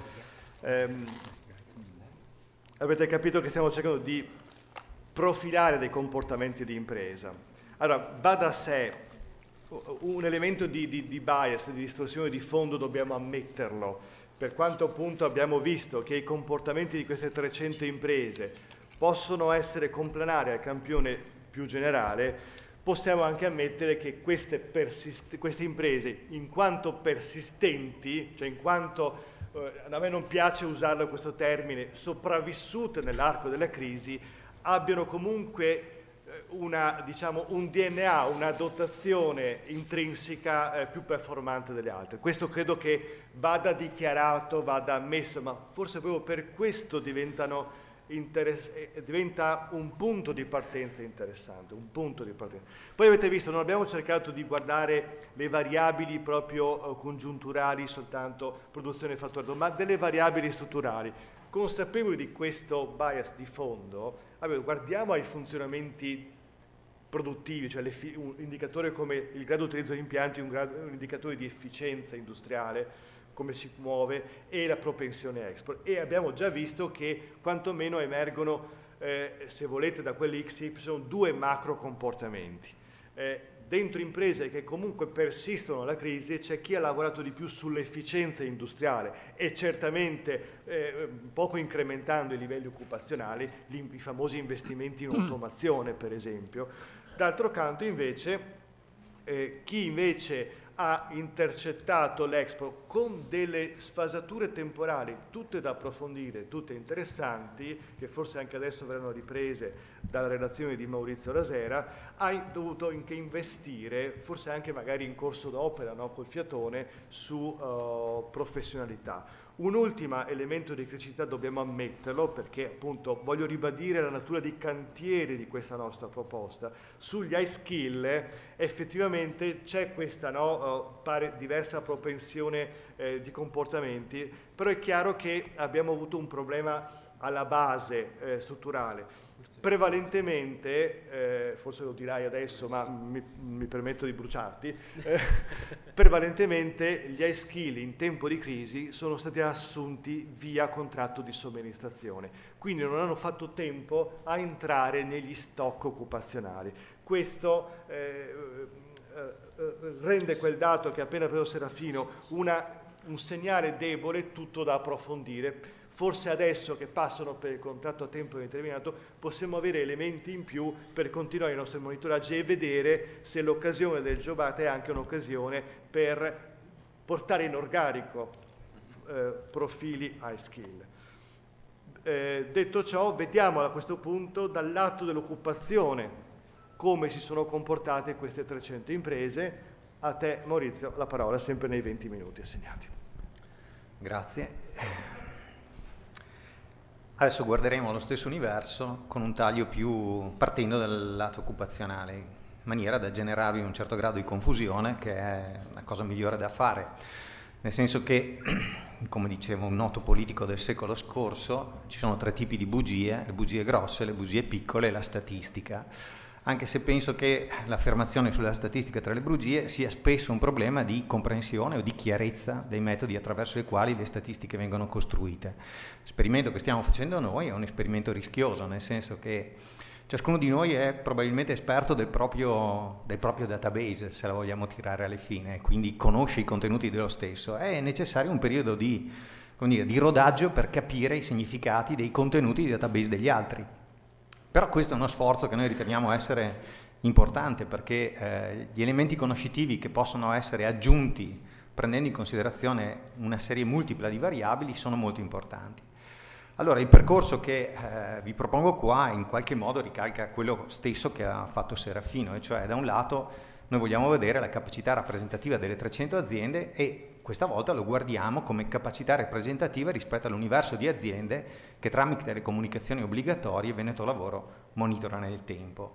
Vogliamo vedere una loro segmentazione in funzione delle dinamiche occupazionali nei 7 anni di crisi e poi focalizzeremo l'attenzione sulle imprese, le guarderemo sempre come contraltare con gli andamenti di tutte le altre aziende, ma diciamo su quelle che hanno attraversato il periodo di crisi generando una crescita occupazionale. E quindi le guarderemo secondo le caratteristiche della composizione della forza lavoro all'esordio della crisi e nella sua dinamica, con una differenziazione all'interno dei settori, con le forme, l'intensità e i mutamenti del reclutamento, quindi delle assunzioni, e cercheremo di vedere qualche prima relazione tra, diciamo, le funzioni dell'occupazione con quelle dell'export. Dirò qualcosa poi, diciamo, del perché e del come non abbiamo preso in considerazione, almeno in fase rappresentativa, con l'utilizzo degli impianti. Quando ci giungeremo ve lo dirò. Allora, sostanzialmente qui facciamo un tentativo, è un campione rappresentativo, queste 300 aziende. Sono un po' le cose che diceva, che ha detto Serafino all'inizio, che ha ribadito giustamente adesso Federico. Sono 300 aziende che hanno sempre risposto, almeno una volta all'anno, alla giuria della congiuntura. Quindi un primo dato, sono aziende che erano vive all'inizio, che sono vive alla fine. Questo periodo, lo diceva Federico all'inizio, dicendo solo anche nella provincia di Treviso la caduta di aziende è stata fatta anche di aziende che hanno chiuso. Quindi in qualche modo sono aziende di un certo tipo, ok? Sono quelle aziende che in qualche modo sono riuscite a attraversare tutto questo periodo di crisi. Allora, come individuiamo? Allora, SILV è il servizio informativo lavoro del Veneto, sono quelle dove giungono le comunicazioni obbligatorie di assunzione, cessazione dei rapporti di lavoro, mutazione dei rapporti di lavoro. Allora, se noi guardiamo queste apprese e le guardiamo da qui, vediamo che complessivamente il campione è partito con una base occupazionale poco superiore ai 16.000 addetti. Quelle che hanno le stesse caratteristiche all'interno del SILV avevano un 450.000 addetti. La cosa che ci può già dare un'indicazione è che la contrazione vissuta da queste 300 imprese è percentualmente inferiore a quella subita dall'insieme delle aziende sempre manifatturiere, sempre presenti in Veneto, cioè la contrazione è stata più o meno pari all'8,5%, ok? Quando la contrazione nel complesso delle aziende è stata invece più o meno doppia. Quindi in qualche modo, come Serafino ci diceva che sulla quota dell'export il comportamento delle aziende 300 è più o meno doppio di quello delle aziende nel complesso della giuria della congiuntura, l'andamento occupazionale di queste imprese è migliore, diciamo, significativamente migliore dell'insieme delle aziende. Se guardiamo la distribuzione settoriale di queste imprese rispetto all'universo da noi monitorato, si ripete un po', e guardate sono due universi di osservazione completamente diversi, ma si ripete un po' l'affermazione fatta da Serafino, c'è un sottodimensionamento di quello che è la caratteristica del Made in Italy, prettamente del Made in Italy, cioè il settore tacchi, il settore legno, vi è un sovradimensionamento di quelle che sono alcuni sottosettori del metalmeccanico, okay? La produzione delle macchine e l'elettromeccanica. Se andiamo a guardare sul versante della dimensione aziendale, è chiara qui la sovrastima della dimensione più elevata e la sottostima delle imprese piccole, e questo è ovviamente connaturato al fatto della giuria della congiuntura, nel senso che il permanere per tutto questo tempo nella giuria, che non è solo essere sopravvissuti, ma è essere anche fidelizzati alla risposta al questionario, e quindi un'azienda piccola, 2 o 3 dipendenti, il tempo da dedicarsi anche a questo può incidere non banalmente sul fatto di non rispondere, di decadere dal giro delle cose. Abbiamo poi confrontato sempre con il dato Istat, sostanzialmente da forza di lavoro, ricostruzione, per vedere alcune caratteristiche della manodopera presente all'interno, per vedere se era rappresentativo attraverso anche tutte le caratteristiche della manodopera occupata, e quindi, che ne so, la quota di stranieri, la quota di donne, di giovani, di laureati, degli high skill e via dicendo. Allora qui, sempre per ragione di verità, dobbiamo dire che probabilmente alcune delle differenze che sono presenti tra il campione e l'universo sono anche dovute alla struttura stessa degli archivi ai quali facciamo carico. Ad esempio, ne sottolineo una sola, qui vediamo che dal campione Istat risulterebbe che gli high skill sono gli impiegati, cioè gli occupati nelle imprese high skill sono il 21% contro il 17% del nostro campione. Allora diciamo, partiamo da un campione dove le qualifiche elevate sono meno presenti del totale. Allora, se noi teniamo presente che le modalità di implementazione dell'archivio SILV in nostro possesso sostanzialmente avvengono per le comunicazioni delle imprese, e quindi un'impresa fa una comunicazione dove dice qual è la qualifica che viene data alla persona che viene assunta, mentre invece quella dell'Istat è frutto dell'indagine campionaria, e c'è l'autodichiarazione del lavoratore che si autocolloca in una posizione rispetto alla cosa. Già questo da solo potrebbe giustificare, se volete, un po' la storia di questo. La stessa cosa è il fatto che queste sono imprese con una quota di giovani più elevata rispetto a quella della media regionale. Anche questo può essere, e dico può perché la misurazione reale è altra cosa, da come è costruito il nostro archivio. Noi abbiamo dati di flusso e non abbiamo un dato di stock pulito. Ovviamente il dato di stock diventerà pulito man mano che passa il tempo, cioè man mano che tutti gli occupati delle aziende avranno avuto un movimento nella loro storia lavorativa, ma così ancora non è, e quindi un sovradimensionamento dei giovani che invece sono entrati più recentemente nella storia lavorativa è chiaro che può essere presente. Sinteticamente, diciamo, l'1% delle imprese del campione è comunque responsabile del 4% dell'occupazione, e quindi, come vedete, anche questo ci rende conto del discorso dell'occupazione in complesso, aziende più grandi e via dicendo. Una sottorappresentazione dell'industria tradizionale, dimensionalmente più presenti nelle medio-grandi imprese, più giovani e più low skill, come prodotto anche della natura stessa degli archivi. Questo è il riassunto di tutto quello che abbiamo guardato. Non vi chiedo di stare lì a guardare tutto, però porto l'attenzione su 2 o 3 cose. Allora, il colore blu rappresenta tutti i movimenti a livello di aziende, il colore verde come dire, la consistenza dell'occupazione di queste imprese, il rosso c'è la variazione occupazionale. Come abbiamo analizzato noi, cioè il tentativo che Serafino ha fatto su 2 assi utilizzando 2 variabili, noi l'abbiamo fatto con una variabile sola, cioè abbiamo diviso le aziende in 3 tipologie. Le aziende che nel corso della crisi hanno ridotto il loro status occupazionale, diminuendo quindi i loro organici, le aziende che sono state più o meno stabili, abbiamo messo una variazione per giudicare la stabilità più o meno 1, ovviamente anche lo 0, e tutte quelle che hanno fatto crescere il loro organico. Allora, il 30% del campione ha visto crescere il proprio organico nel tempo. Questo 30% di aziende rappresentava il 35% dell'occupazione. Se voi lo guardate sull'universo complessivo delle aziende, del Silva, quindi la base dati sulla quale noi osserviamo l'occupazione, la quota di quelle che sono state in crescita è stata del 20%. Quindi quell'idea che ci eravamo fatti all'inizio di essere un campione maggiormente qualificato di aziende in qualche modo più prestazionali rispetto all'universo complessivo è rafforzata anche da questo tipo di percezione complessiva. Per far vedere come gira il mondo, diciamo che sul totale di queste aziende manifatturiere permanenti, cioè che erano presenti all'inizio e che erano presenti alla fine del periodo, hanno generato un saldo occupazionale a livello veneto negativo per circa 75.000 lavoratori. E questo è il risultato di 122.000 riduzioni tra le aziende che sono andate male e una crescita di 46.000 di quelle che sono andate bene. All'interno del nostro campione la storia non è molto diversa, il saldo è comunque negativo per 1.400 lavoratori ed è frutto di un bilancio negativo di meno 2.000 di quelle che sono andate male e di un saldo positivo di poco più superiore ai 1.100 di quelle che sono andate bene. Questo è un po' il quadro, diciamo, la fotografia di ciò che ci siamo andati a occupare. E adesso entriamo sulle nostre, finita che sia. Questa è molto semplice, è un legame, mette in relazione la dimensione aziendale e la variazione dimensionale. Ovviamente sono 2 dimensioni ovviamente legate tra le stesse, è abbastanza impensabile pensare che aziende piccole possano avere un valzo occupazionale di centinaia di lavoratori quando sono in partenza di 4 o 5. La cosa interessante è che nelle fasce alte di crescita, e cioè con una crescita che va tra i 20 e i 49, sopra i 50, lo possiamo dire, è un'azienda sola, quindi sono 300, possiamo verificare fin una a una, quindi leggere anche la storia lavorativa che c'è alle spalle, però le imprese tra i 30 e i 100 dipendenti sono quelli che registrano anche delle crescite occupazionali significative, cioè che variano tra il 30 e il 50% anche della propria stessa dimensione. Quindi anche quella lettura che da sempre abbiamo fatto durante la crisi, che anche l'osservatorio ha sempre fatto, di quella dinamicità delle medio-grandi imprese che si sono anche rafforzate nel tempo, cioè per le quali la crisi è stata un momento nel quale magari anche assorbire concorrenti, guadagnare quote di mercato rispetto a coloro che morivano nel frattempo facendo la selezione, è una cosa che ritroviamo anche nei comportamenti occupazionali di un campione in fin dei conti abbastanza ristretto.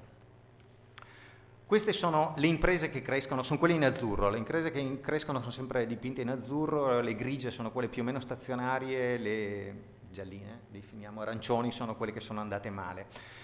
Sono per le caratteristiche dell'occupazione. Come le possiamo leggere sostanzialmente? Diciamo che sono imprese dove la quota di donne è più o meno stabile, sono imprese dove la quota di giovani invece è ancora superiore all'insieme del campione, cioè il 29%, hanno una quota di diplomati e laureati significativamente migliore di quella delle altre imprese, hanno una quota di stranieri più o meno bilanciata. Effettivamente qui le imprese che vanno meglio, anche nella fase di partenza, mostrano come avevano una manodopera cioè non in maniera banale, maggiormente qualificata. Cioè gli high skill, le 1, 2, 3 professioni della classificazione Istat, sono quelle maggiormente presenti negli organici anche al momento della partenza e quindi ce le qualifica in un qualche modo.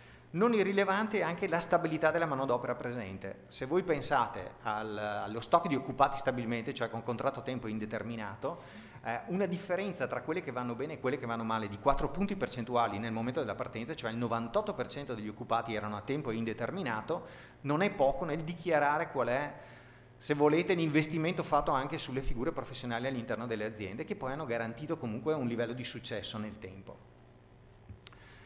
E questa è la variazione, quello era lo stock alla partenza, qui è come vanno a finire le cose dopo 7 anni di crisi. Allora, se voi guardate la linea orizzontale, che è il 19%, è la crescita media delle imprese che sono andate bene, 19%. Quindi tutte le variabili che hanno una crescita superiore al 19% di quelle azzurre, vuol dire che negli organici a fine periodo avranno avuto una incremento del loro peso percentuale. Cosa è cresciuto di più e sopra la media? Sono cresciuti molto di più i diplomati, sono cresciuti molto di più i laureati, sono cresciuti appena sopra la media gli stranieri, ma di pochissimo, di più gli high skill di quanto non sia invece i low skill, mentre il tempo indeterminato ha conosciuto comunque una contrazione. Un'altra cosa sulla quale voglio portare l'attenzione è questa: nelle imprese che sono andate male, la caduta degli occupati giovani sotto i 30 anni è stata della metà di quelli che c'erano. Quelle che sono andate bene comunque hanno perso 10 punti percentuali. Quindi quella selezione sui giovani, dovuta anche alle modalità di impiego, i giovani sono quelli che sono entrati nel mercato del lavoro con i contratti temporanei, i più semplici da espellere, tra virgolette, bastava non rinnovare il contratto, alla fine erano fuori dall'azienda. Sicuramente è stato un costo che è stato pagato.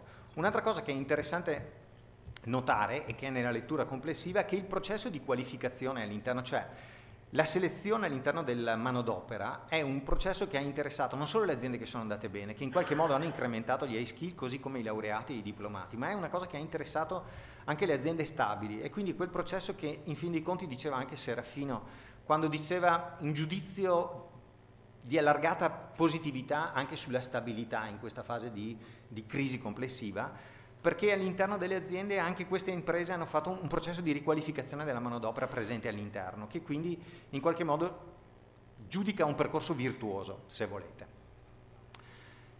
E qui invece diamo un occhio alle aziende che crescono in settori produttivi. Allora, il primo grafico, che è questo, mostra settore per settore qual è la quota delle imprese che crescono e qual è la quota delle imprese che decrescono. Se voi vedete, gli unici due settori che hanno una crescita proporzionalmente molto rilevante delle imprese, cioè un peso molto rilevante delle imprese che vanno bene, quindi al di sopra del 50% o attorno al 50% con quelle stabili, sono delle macchine elettriche e delle industrie alimentari. E quindi una qualificazione anche del settore. Avevamo visto che c'era una sovrarappresentazione di questo, è riportata in qualche maniera, cioè il grado di persistenza, l'aver sempre risposto comunque al questionario, era un fattore predittivo per dire che potevano avere un buon futuro nell'evoluzione della congiuntura economica presente. E questa è la variazione occupazionale del settore. Come vedete, i bilanci all'interno dei settori sono dati da imprese che hanno licenziato, l'avevamo visto nella prima slide, cioè complessivamente il bilancio era negativo, era frutto di aziende che erano andate male e avevano ridotto, di aziende che erano andate bene e avevano fatto crescere. Gli unici due settori che hanno un bilancio occupazionale complessivamente positivo, e per cifre modeste, 129 quello delle macchine elettriche, 35 quello dell'alimentare, sono gli stessi che avevano una propensione di crescita anche nel complesso del numero delle aziende. E qui è un altro quadro complessivamente un po' articolato, è una tabella e non un grafico, vado a chiudere. Sostanzialmente qui vi vado, la tabella poi restano, le slide sono a disposizione, quindi saranno per tutte. La cosa che era interessante era sottolineare come il grande peso che ha avuto la temporaneità dei contratti e la somministrazione in tutto questo periodo di crisi. Il contratto di somministrazione è stato utilizzato da tutte le imprese, comprese quelle che sono andate male, Se voi guardate la quota, fatto 100, tutte le assunzioni fatte del 53% tra le imprese che hanno poi ridotto la manodopera, del 62% su quelle stabili, quindi la stabilità ha anche voluto dire non fidarsi delle prospettive di crescita e utilizzare forme di impiego dove il controllo del contratto era molto stretto, con tempi molto brevi, ma è stato molto utilizzato anche da quelle in crescita, il 54%. Quindi, diciamo, le aziende in crescita sono proporzionalmente maggiori generatrici di flussi di assunzione, ed è una cosa anche quasi, direi, onomatopeica. Chi è cresciuto ha reclutato maggiormente manodopera. La somministrazione è stato un fortissimo fattore di impiego della manodopera in tutta questa fase di crisi, e tenete conto, ma questo è un input che viene dalla qualità del settore, che la somministrazione costa di più, la somministrazione costa comunque di più. E poi la strategia di investimento sulla manodopera caratterizza le imprese in espansione, quindi non tanto sul fatto che comunque era diminuita anche l'impiego di tempo indeterminato, ma sul fatto che le trasformazioni contrattuali qui valgono di più delle assunzioni a tempo indeterminato fatte in origine, mentre nelle altre decadono, cioè si usa il tempo determinato e alla fine del contratto il lavoratore va fuori. Nelle imprese che sono cresciute occupazionalmente il tempo determinato si è trasformato, il tempo determinato si è trasformato in tempo indeterminato in una quota superiore ai reclutamenti diretti, quindi una strategia di investimento sulla manodopera. Qui la chiudo velocemente. Qui il lavoro sono le variazioni delle forme contrattuali, che sono le cose che vi ho detto prima, quindi la contrazione del tempo indeterminato ma la variazione positiva dell'apprendistato per quelle in crescita con numeri molto piccoli che non giustificano particolari raggiungimenti. E tenete conto che l'anno di partenza sul quale sono misurate tutte queste variazioni, il 2008, era un anno ricco sul versante ancora occupazionale. E qui l'unico incrocio che noi proponiamo sul fattore export. Riteniamo che l'export sia una chiave di lettura maggiore, più sicura rispetto a quello dell'utilizzo degli impianti se letta in contemporanea a quella dell'impiego della manodopera. Mentre l'export, lo vediamo nel grafico di distribuzione, nel radar sottostante, mostra chiaramente come la propensione all'export abbia guidato, cioè la crescita dell'export abbia guidato le aziende che sono cresciute dimensionalmente e anche quelle che sono state stabili e pochissime, la riduzione dell'export si è accompagnata a quote marginali di imprese che hanno avuto una crescita occupazionale. Per quanto riguarda l'utilizzo degli impianti, questi risultati non sono stati ottenuti, cioè la distribuzione che noi abbiamo per le imprese che crescono, si contraggono in funzione dell'impiego degli impianti è assolutamente poco interpretabile, se volete. In realtà probabilmente è lo strumento stesso. Cioè l'impiego della manodopera, letto con gli impieghi degli impianti, è una cosa difficile da legare, perché, vi dico solo una cosa, il primo sviluppo che noi cercheremo di dare a questa cosa è misurare la quantità di lavoro effettivamente impiegata nelle imprese, e quindi non il numero di assunzioni, non gli addetti che sono dentro, ma le giornate di lavoro costantemente impiegate all'interno dell'impresa. Misura forse più certa che ci riesce a spiegare, da un lato l'impiego reale di manodopera, dall'altro l'utilizzo dell'impianto. E ci resta sempre esclusa però l'innovazione introdotta nell'impianto, che l'innovazione può essere da sola quella che smentisce un uso intenso o meno intenso dell'impianto stesso. Si chiude, anche qui sono chiusure a flash, pur il numero limitato di imprese, anche rispetto al campione di Veneto Lavoro, mostra di essere un campione che in qualche modo riesce a rappresentare abbastanza fedelmente quello che sono stati i comportamenti complessivi all'interno del mercato del lavoro delle imprese monitorate. Possiamo vedere come le imprese dinamiche appaiono essere quelle più di medie dimensioni, che hanno utilizzato strategie di reclutamento del personale volte a una maggiore qualificazione dello stesso e a una fidelizzazione dello stesso con forme più stabili di impiego. Non unicamente caratterizzanti appaiono invece le correlazioni con le strategie di export e con il grado di utilizzo degli impianti. E questo da un certo punto di vista ce lo potevamo attendere per le caratteristiche stesse del campione, che avevamo visto essere spostato verso le imprese che maggiormente erano esportatrici, ok, da un certo punto di vista, e dall'altro probabilmente richiede da parte nostra un affinamento della lettura del dato sull'utilizzo degli impianti. Si è trattato di un esercizio abbozzato, cioè forse una delle prime volte che non presentiamo in questa sede il risultato finale di un processo di ricerca, anche perché nelle intenzioni non vorrebbe essere un processo, una ricerca che si conclude, ma vorrebbe essere un processo che getta le basi per far sì che questo diventi un processo di monitoraggio congiunturale, cioè che viene ripetuto nel tempo per consentirci di avere maggiori informazioni costantemente ripetute nel tempo per capire dove sta andando il sistema produttivo regionale. Grazie.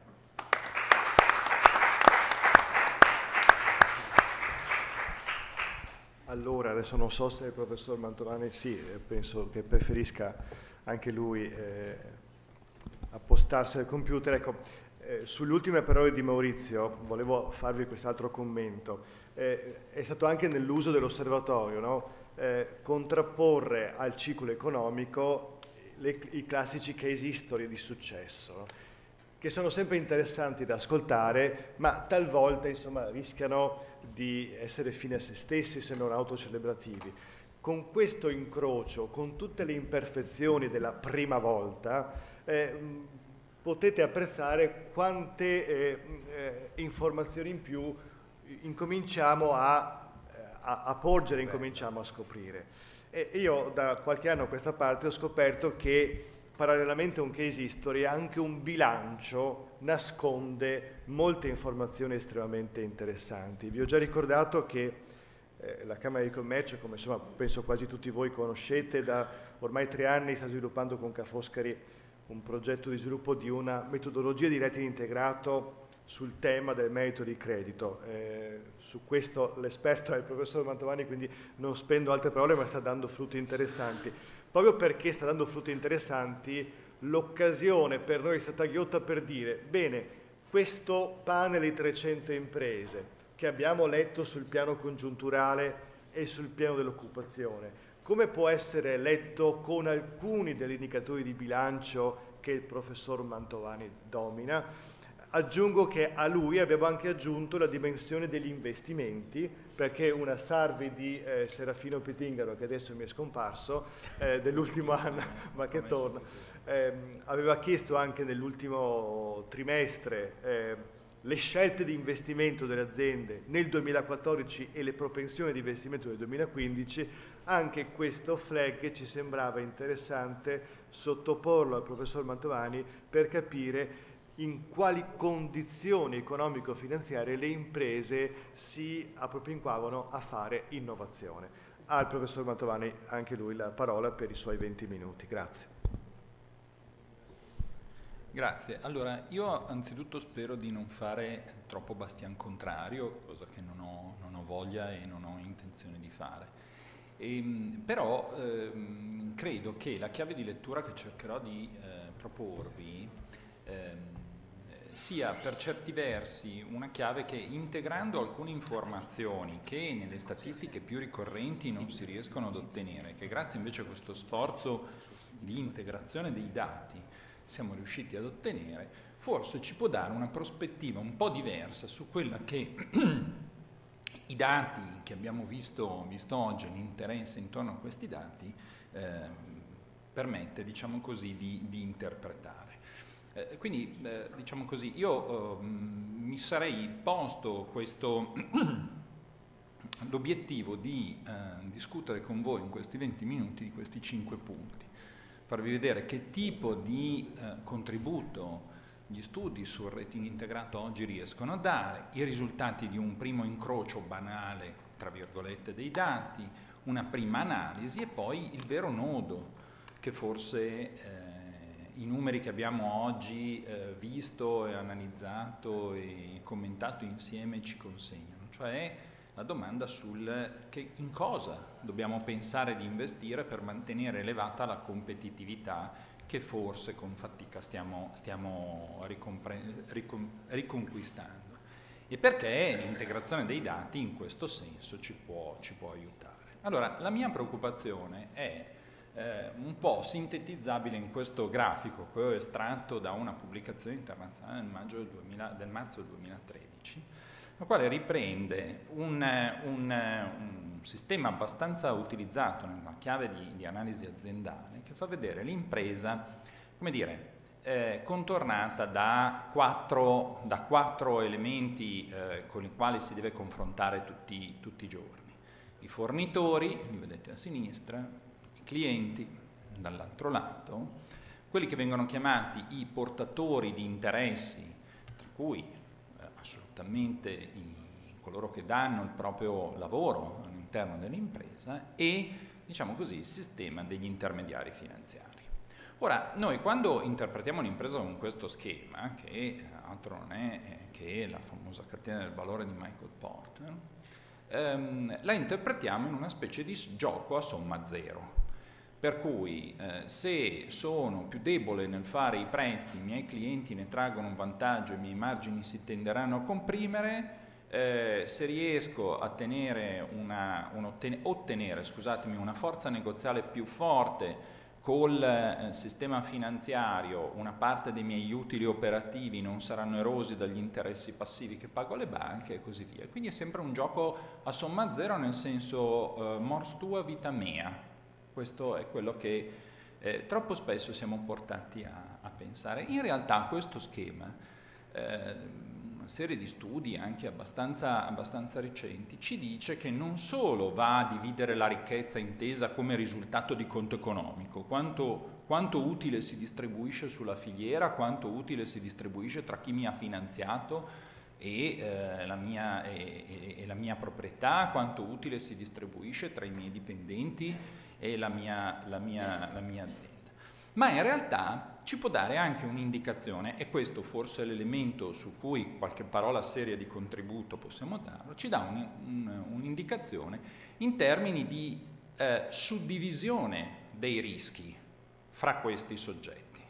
Cioè nel momento in cui io firmo un contratto con un mio cliente, con un mio fornitore, con una banca, nel momento in cui assumo una persona skilled o lo skilled, che sia giovane o non giovane che sia, e così via, io non solo decido quanta parte del valore aggiunto condividere con questi soggetti, ma decido anche quanta parte del rischio della mia attività condividere con questi soggetti.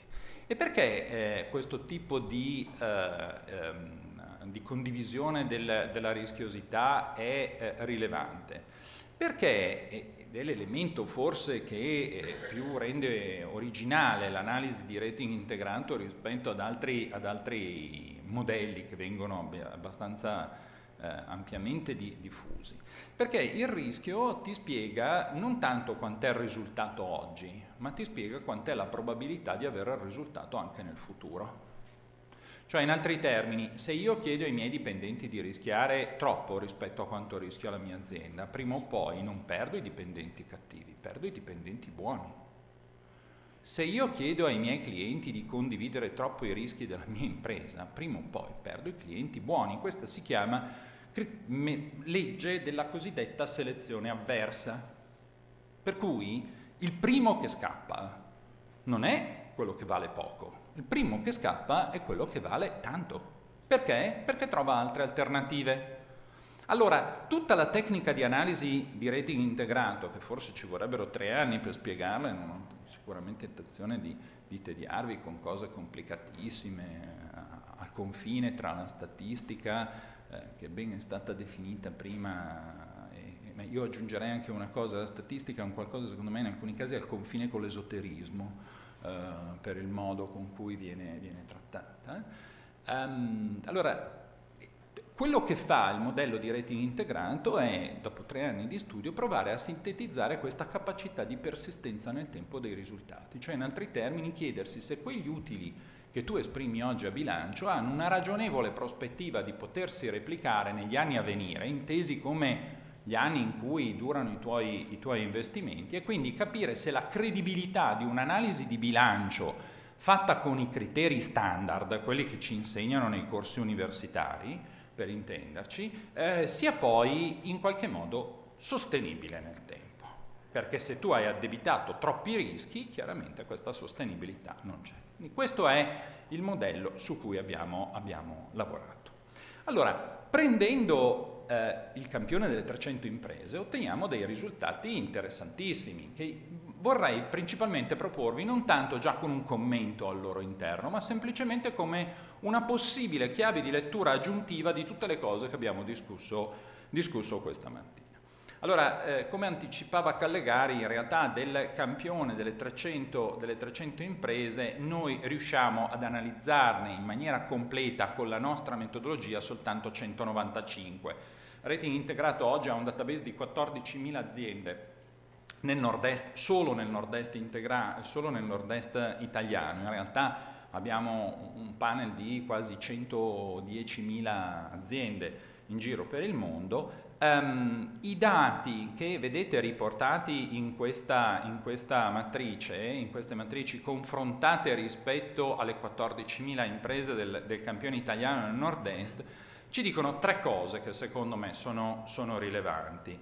La prima, ci sono troppe imprese, 27,04%, quel dato in alto a destra, che pur avendo un giudizio sfavorevole in termini di rischiosità, quindi hanno troppi rischi e li distribuiscono troppo male, non so come dire, pagano peraltro un tasso di interesse, cioè un onere finanziario rispetto alla propria posizione finanziaria netta, più basso rispetto alla media. Ora, la regola vorrebbe che se tu sei troppo rischioso, in realtà dovresti pagare un tasso di interesse maggiore, che ne dica in alcuni casi la normativa sull'usura. Ci sono imprese che non ricevono finanziamenti semplicemente perché il loro rischio è così alto che neanche la misericordia divina dovrebbe permetterne il finanziamento. Questa è la realtà dei fatti, altro che usura. Okay? Il 27,04% di queste imprese contro una media nazionale del 20% si trova a scontare degli interessi più bassi rispetto al livello di rischio che patiscono. Questo secondo me è un segnale preoccupante di come l'allocazione del credito avviene all'interno di queste imprese e di cui forse gli incroci con gli altri dati che poi ci sono stati messi a disposizione ci permettono di dire qualcosa in più. Ma l'altra informazione che mi colpisce è l'anomalia che c'è nelle imprese che hanno un giudizio sintetico di rating, quindi di capacità di rischiare nel lungo termine favorevole, perché se notate queste sono, come dire, per il 33,85%, è il dato in alto a sinistra, caratterizzate anche da una maggiore erogazione di credito. Quindi effettivamente il sistema bancario nei confronti di queste imprese ai migliori tende a dare più credito. Nel dato medio italiano avremo solo il 30%, è un 3,60% di gap, che può sembrare poco, ma pensando alla significatività di questo campione rispetto alla sua dimensione, riportato su scala nazionale potrebbe essere importante. E viceversa troviamo anche imprese che, avendo un giudizio favorevole di rating, ricevono meno credito di quanto dovuto soltanto nel 21% dei casi contro quasi un 26% del dato nazionale. Quindi due informazioni che arrivano da una prima integrazione di rating integrato, scusatemi il gioco di parole, con i dati di prima. Sembrerebbe che ci siano un po' troppe imprese che pagano meno del dovuto, 27 contro 20, e seconda informazione, ci sono comunque imprese che mediamente hanno un rating integrato più favorevole rispetto agli altri. Adesso non so dire se sia quella upward bias di cui diceva prima Callegari oppure no, ma sicuramente in qualche modo ricevono per quantità un livello di credito, una dimensione di credito che è migliore rispetto alla media nazionale. Insomma, l'allocazione del credito nel rapporto banca-impresa sembrerebbe funzionare un po' meglio. Allora cosa abbiamo fatto? Abbiamo cominciato ad incrociare un po' di dati, abbiamo preso il dato dell'occupazione, abbiamo preso il dato dell'esportazione, abbiamo cercato di prendere tutta una serie di cose che ci sembravano abbastanza interessanti e qui è venuta fuori la prima sorpresa. Allora, questa tabella un po' complicata che vedete, ma perché le informazioni erano talmente tante da incrociare che poi diventano anche molto difficili da rappresentare. Io non ho un po' invidiato la capacità grafica di chi mi ha anticipato rispetto alla mia, che è un po' troglodita sotto questo profilo.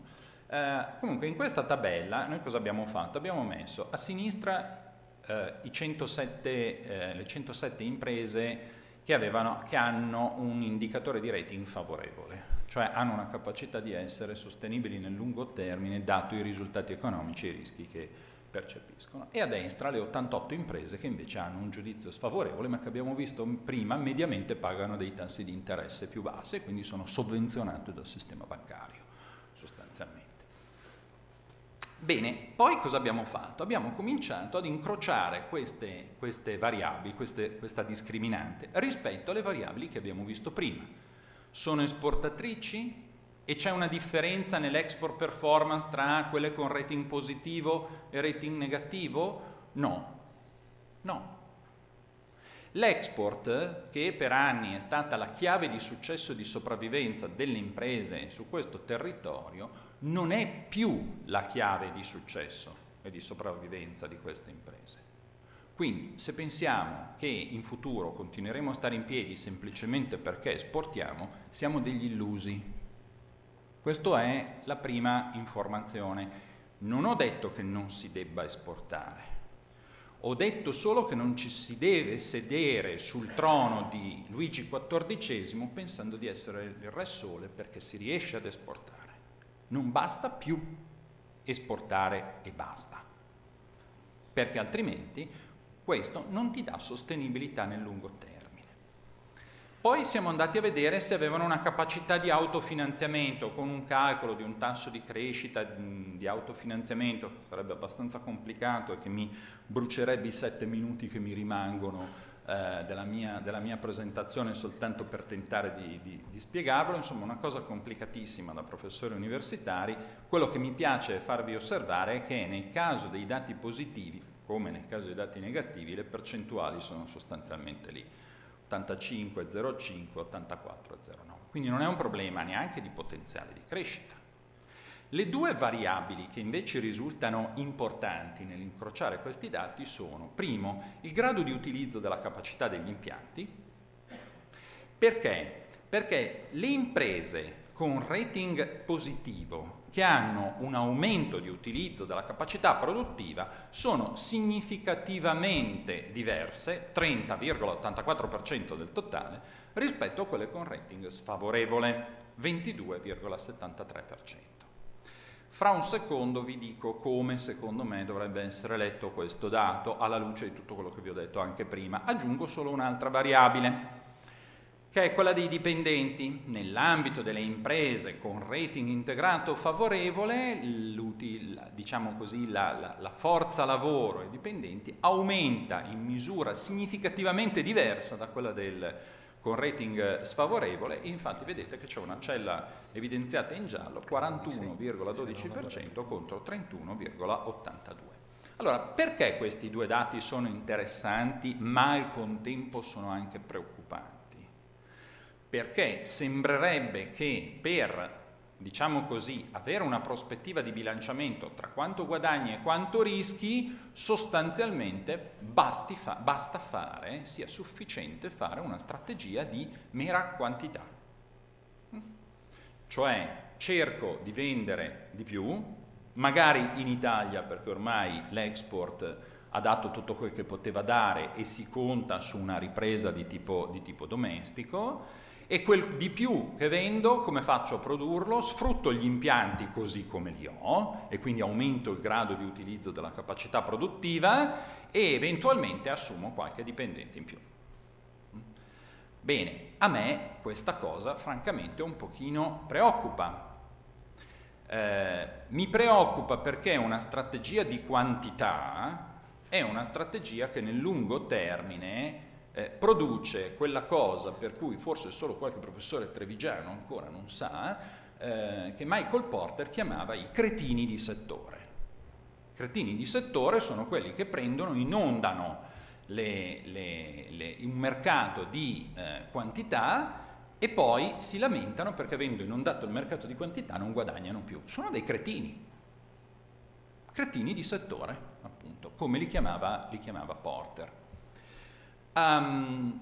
Questo è un problema, perché questa strategia orientata alla sola quantità potrebbe essere, come dire, il preannuncio di una cosa che un po' di anni fa, mi ricordo, si discusse proprio in questa sala, cioè di una crisi con un effetto eco.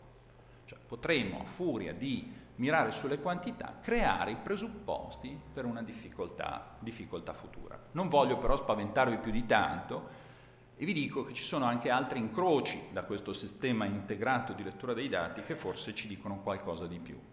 Allora, questa analisi che complica ulteriormente le tabelline che vi ho fatto vedere prima, parte da un'altra prospettiva, la accennava prima Callegari. Abbiamo cercato di capire se i dati generali per la massa delle 300 imprese, per quanto analizzabili, prima potessero essere in qualche modo invece determinati dagli investimenti, e qui abbiamo discriminato tra le imprese per le quali disponevamo del rating, che alla survey sugli investimenti relativamente al 2014 hanno risposto sì, stiamo facendo investimenti, no, non stiamo facendo investimenti, oppure non hanno risposto, che è un dato altrettanto preoccupante. E allora qui vedete sulla sinistra le imprese con un rating integrato favorevole, sulla destra quelle con un rating integrato sfavorevole.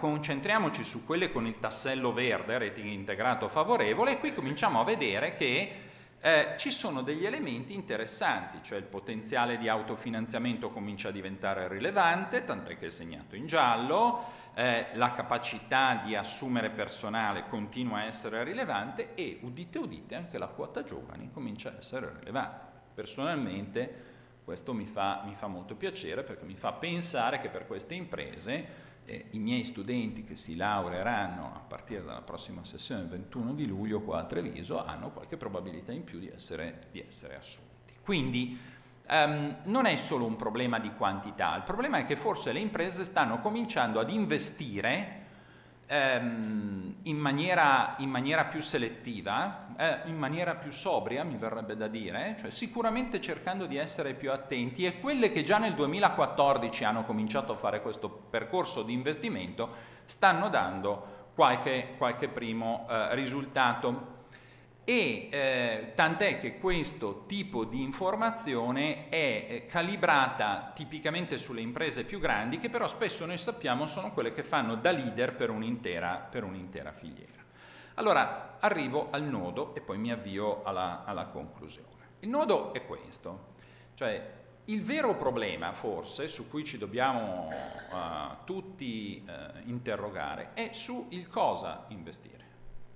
Cioè, l'integrazione di questi dati, alla fine, salvo la scarsità di tempo che non mi ha permesso di essere più dettagliato, ci dice una cosa: saranno vincenti quelle imprese, quindi l'elemento mancante nelle statistiche prese una per ciascuna, che forse la loro integrazione riuscirà a mettere in evidenza meglio, saranno vincenti quelle imprese che, oltre ad investire nell'hardware, capitale produttivo, risulteranno essere capaci di investire anche nel software. Cioè noi abbiamo in testa un modello di impresa nel quale compro macchinari, produco beni con una strategia di quantità e genero cretini di settore.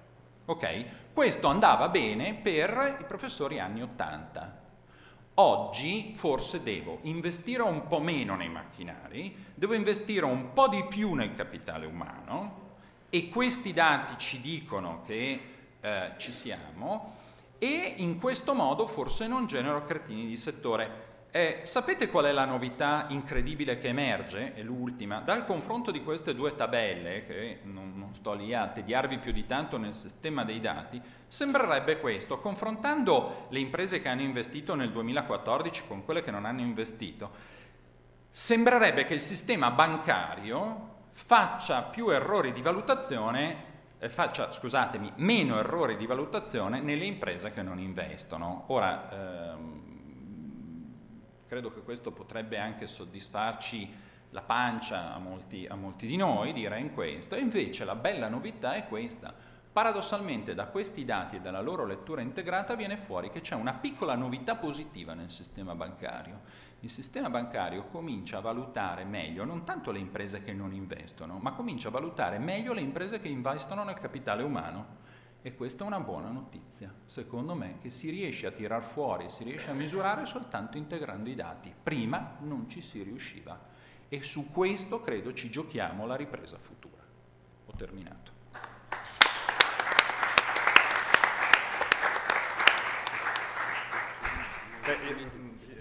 Io credo, ringrazio davvero tutti e tre i relatori, il lavoro che ci sta dietro. Io credo che con l'intervento del professor Mantovani abbiamo toccato fino in fondo, no? Quanto importante sia questa integrazione dei dati, come serva sempre di più investire sul numero. Ma su questa operazione allora inviterei, avviandoci verso le conclusioni, Bruno Anastasia a farci il suo commento finale a questa operazione, a farci anche le critiche a quello che abbiamo sbagliato, possiamo migliorare. Certo, abbiamo provato a fornire attraverso i dati una visione organica di impresa, perché siamo partiti dalla mia classica disamina settoriale agli indicatori congiunturali, occupazionali, a questa visione organica di impresa che prova a mettere insieme efficienza, export, ma anche investimenti nel capitale umano. A Bruno le tue critiche, le tue osservazioni, e poi chiaramente il vicepresidente per le conclusioni finali. Noi rimaniamo qua intanto e poi Mi pare si stiamo sforando di poco, se stiamo nel quarto d'ora, 20 minuti, e poi per mezzogiorno e un quarto, le conclusioni di Lorenzone e ci salutiamo. Prego Bruno. Sono quasi emozionato perché sono qui in una veste per me inusuale, cioè rappresento il direttore di Veneto Lavoro, che di solito è presente in queste circostanze, e quindi la prima cosa è portare i saluti del direttore che mi ha incaricato di questo. Quindi la cosa importante, la cosa essenziale l'ho già svolta e stiamo nei tempi. Però la richiesta di Federico mi invita a dire qualcosa in più, oltre, diciamo così, il ruolo istituzionale transitoriamente ricoperto, e a intervenire nel merito senza avere nessuna autorizzazione a portare numeri, ma solo a commentare quanto abbiamo visto. Provo, diciamo così, in linea di massima sono d'accordo su tutto quello che si è detto finora, quindi non è che adesso faccio critiche o altro, anche perché i panni sporchi si lavano in casa eventualmente, quindi qualche problema sui numeri, quelle robe lì non è qua il punto, assolutamente. Però volevo fare qualche riflessione più filosofica, cioè una volta tanto, voglio dire, più di fondo, perché ci interroghiamo spesso, capita di interrogarci spesso, diciamo così, che oltre che lavorare qualche volta ci si interroga anche su quello che si fa, no? Si lavora perché fa parte del nostro mestiere, voglio dire, però ogni tanto uno si interroga se quello che fa ha senso, non sempre, non tutti i giorni. E quindi la domanda da cui partire è: a cosa serve la statistica economica? Tutta sta roba che facciamo, anche questa mattina vi siete sorbiti un bel po' di numeri, anche se rappresentati con molta coerenza, con grafici accattivanti e quant'altro. Allora, la statistica economica, che è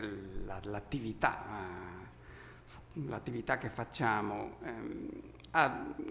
possiamo, diciamo così, vederla in modo tradizionale, che non è quello di raccontare bugie, il modo tradizionale. Tradizionalmente serve sostanzialmente a due cose. Serve in democrazia a nutrire il dibattito pubblico e a soddisfare le curiosità. Tutti vogliamo sapere se stiamo andando meglio, sta ripresa arriva o non arriva, perché se arriva la ripresa abbiamo più probabilità di trovare lavoro, più probabilità di aumentare il reddito, insomma, serve per farci un'idea di in che mondo siamo e per prendere anche delle decisioni conseguenti.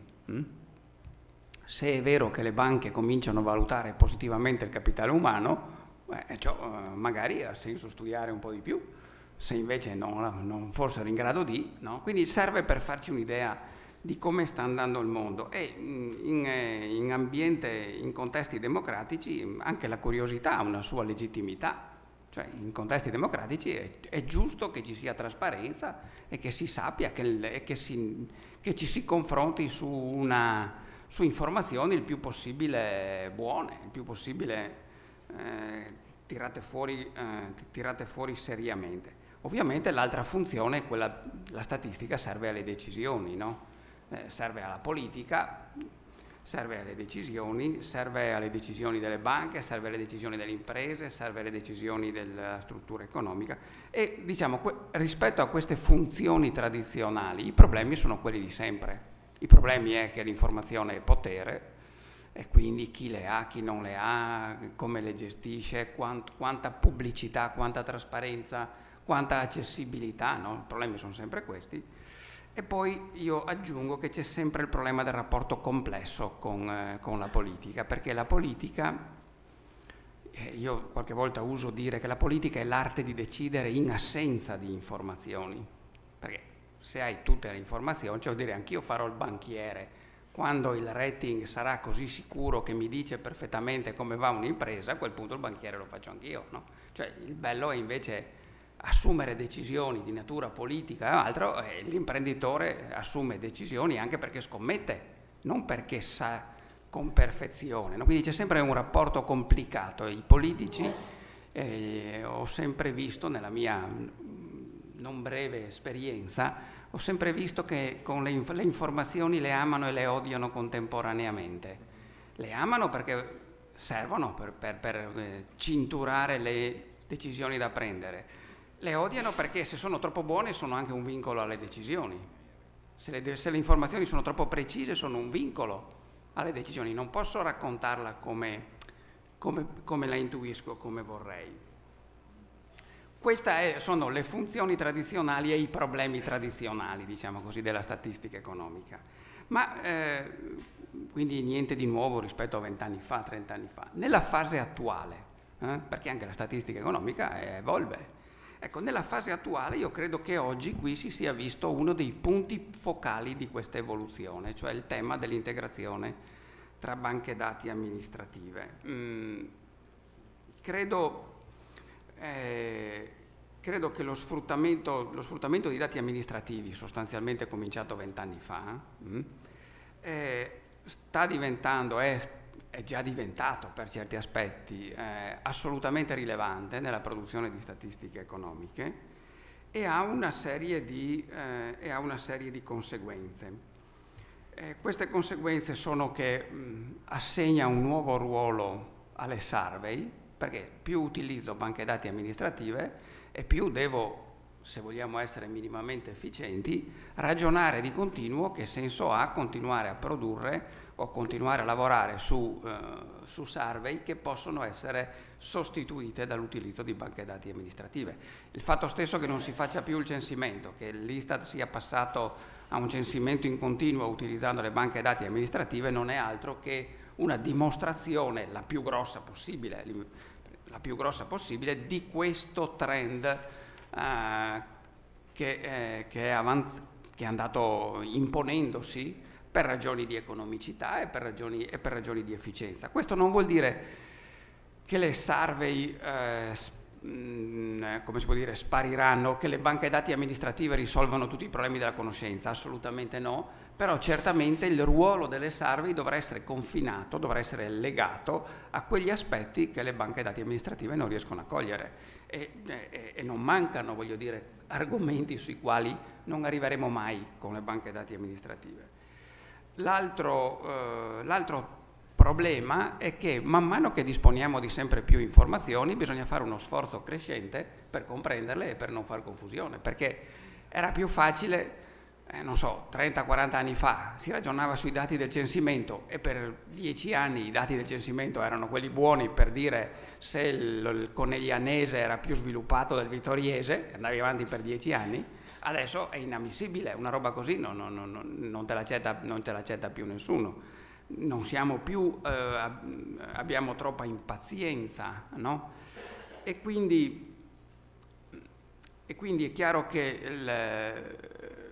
il meccanismo, man mano che disponiamo di informazioni crescenti, sempre più numerose, provenienti da banche dati diverse, il rischio anche che è un rischio che credo si debba accettare, anche quello di fare un po' di confusione, almeno all'inizio. Chi ha seguito il dibattito sul mercato del lavoro in questi 3-4 mesi a livello nazionale, dal momento che oltre ai tradizionalissimi e non compresi, anche se tradizionali, dati Istat, ci si sono aggiunte le informazioni dal lato non solo Veneto Lavoro, che da questo punto di vista le produce da anni, ma anche Ministero, anche INPS, è chiaro che abbiamo letto sui giornali cose ignominiose, anche di commentatori editorialisti di giornali assolutamente i più importanti, cose ignominiose dovute all'assoluta incomprensione anche da parte di questi nomi grossissimi di dati nuovi, di dati a cui non erano abituati, di dati di cui evidentemente non conoscevano la fonte, l'origine, le caratteristiche, eccetera, eccetera. E quindi c'è questo rischio che dobbiamo in qualche modo esorcizzare facendo vedere che la realtà è variegata e che l'integrazione tra fonti diverse può aiutare a capire la complessità e la varietà dei punti di vista, non a mettere in contrapposizione banalmente ciò che una fonte dice con un'altra, interpretandole con schemi semplicistici. Questo sarà un lavoro importante, rilevante. Democraticamente dobbiamo scommettere che la semplificazione non è l'unica strada, diciamo così, della comunicazione pubblica, perché se la semplificazione è l'unica strada per la comunicazione pubblica, qui stiamo sbagliando tutto, ok? Se riteniamo che bisogna produrre slogan chiari e semplici, qui abbiamo sbagliato tutto, non si va in questa direzione, non si va verso l'utilizzo delle banche dati amministrative, l'integrazione, il confronto, no, bisogna fare altre operazioni, ok? Io credo che dal momento che abbiamo ambizioni di conoscenza sempre più precisa, questa sia invece la strada giusta, che ci lascia l'onere però anche di uno sforzo di spiegazione, di chiarificazione di ciò che intendiamo dire, delle caratteristiche dei dati che utilizziamo, eccetera, eccetera. Un'ultima riflessione su questo tema della statistica economica. La statistica economica, anche per come stiamo costruendo l'Europa, sta avendo un ruolo, come si può dire, fin troppo importante per certi aspetti, che è un ruolo che poi gli si rivolta contro. Dal momento che stiamo affidando sempre di più decisioni di politica economica come conseguenze dirette di risultati di statistica economica, questo è lo stato dell'arte in Europa ed è il modo in cui siamo arrivati a costruire l'Europa, perché mettendosi insieme abbiamo dovuto affidare a degli indicatori oggettivi il giudizio finale sul modo con cui ciascuno di noi, ciascun paese sta dentro. È evidente che affidare alla statistica economica questo potere enorme, di fatto, perché se superi il 3% di deficit PIL entri nel programma, cioè tutta una serie di cose, no? che discendono da questo, come si può dire, è il segnale di un potere per la statistica economica, di una delicatezza cruciale e strategica nella produzione della statistica economica, e anche di un rischio. Il rischio è che la statistica fa fatica ad evolvere, perché se evolve, se cambia, se si precisa, rischia di mettere in discussione decisioni prese e sentieri già tracciati. È una scienza che in questo momento, per certi aspetti, deve stare attenta a non cambiare, perché se cambia genera conseguenze su altri piani, su terreni di politica economica assolutamente delicati. Faccio solo, come si può dire, un esempio su questo. Quando l'Europa ha deciso che la garanzia giovani andava assegnata alle regioni che avevano più del 25% di tasso di disoccupazione giovanile nel 2013, ok? Si è generato un dibattito per mesi e mesi sul fatto che se fossimo stati seri il Veneto avrebbe dovuto star fuori, insomma, perché aveva il 24,6,7, adesso non mi ricordo più quanto era, e un'interpretazione rigida della statistica economica come parametro, come si può dire, indiscutibile di distribuzione dei soldi, per distribuzione dei finanziamenti per la garanzia giovani, avrebbe dovuto concludersi con il fatto che il Veneto non c'entrava niente con sta roba qua, ok? Accettando una versione semplificata della statistica economica in quel caso, perché senza considerare l'intervallo di attendibilità di quel 24,6, eccetera, eccetera. Bene, credo di aver portato qualche riflessione, diciamo così, su ciò che stiamo facendo e sul senso di questo movimento verso un uso crescente di dati amministrativi integrati tra fonti diverse. Sui temi più di merito, oltre che di metodo, sono assolutamente d'accordo che ciò che qui è stato messo sul tavolo sono le questioni cruciali, delle questioni sulle quali stiamo cercando di muoverci come Veneto Lavoro da un po' di anni, cioè quello di legare l'analisi anche del mercato del lavoro, intrecciando sempre più la visione dal lato delle imprese, quindi delle strategie di recruitment, delle strategie di utilizzo del capitale umano, con le tradizionali statistiche sul mercato del lavoro che prescindono dalle imprese. Quanti occupati ci sono, senza guardare se le imprese sono cresciute, non sono cresciute, che tipo di imprese sono cresciute, eccetera. Quindi questo è un elemento fondamentale, come fondamentale e rilevante, credo, la questione di capire sempre più e sempre meglio, da un lato, le imprese che vanno bene perché vanno bene, E quindi con tutto il dibattito che abbiamo aperto, export, capitale umano, eccetera, finanziamenti, autofinanziamenti, eccetera. Ma capire perché c'è effettivamente un nucleo di imprese che è andato bene anche che è uscito dalla crisi.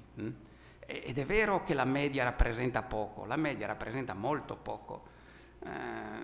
E dall'altro lato c'è l'altro gruppo di imprese, quelle che vanno male, che continuano ad andare male, che vanno male anche in questo periodo, perché le crisi non sono ancora concluse. E anche su questo, anche se è meno attraente, anche se è una fascia tematiche molto meno attraenti, io credo che è interessante porre l'attenzione, perché non abbiamo finito di comprendere come gestire effettivamente le crisi e come gestire effettivamente l'evoluzione della struttura produttiva, che da un lato ha necessità di disfarsi delle imprese che non stanno in piedi, ma non è un disfarsi facile, non c'è sempre l'acquirente thailandese che compra l'azienda per cui i problemi si risolvono, qualche volta non c'è nessuno fuori dalla porta dell'azienda e quindi ci sono problemi sociali, personali, eccetera al riguardo. E d'altro lato invece appunto le imprese che vanno bene, che possono diventare benchmark, diventare strumento di comprensione di come il sistema si può evolvere. Grazie. E continuate così, questa è la sostanza.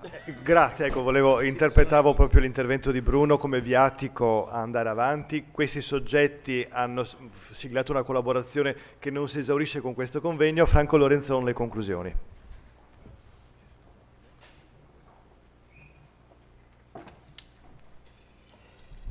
Buongiorno a tutti.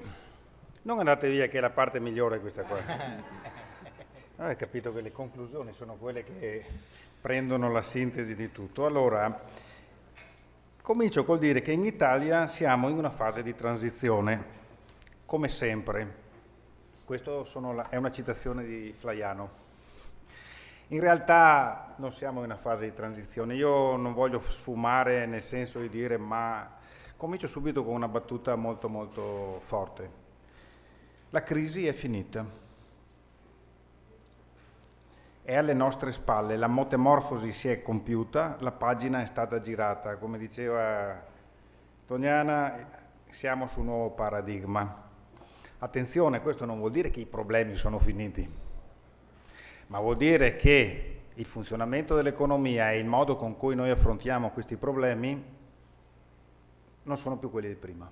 Su questo credo che possiamo dirlo con grande chiarezza, e sbagliano coloro che ritengono che, in attesa quotidianamente di una situazione di ripresa economica, possiamo o potremmo ritornare dentro in quella placida o tranquilla o stabile ripresa economica che ci consente, ciascun imprenditore, i lavoratori, di sostanzialmente prevedere un futuro simile a quello che abbiamo visto, cioè con una crescita relativamente lineare, con qualche piccolo picco di crisi e poi sostanzialmente sempre di più e sempre meglio.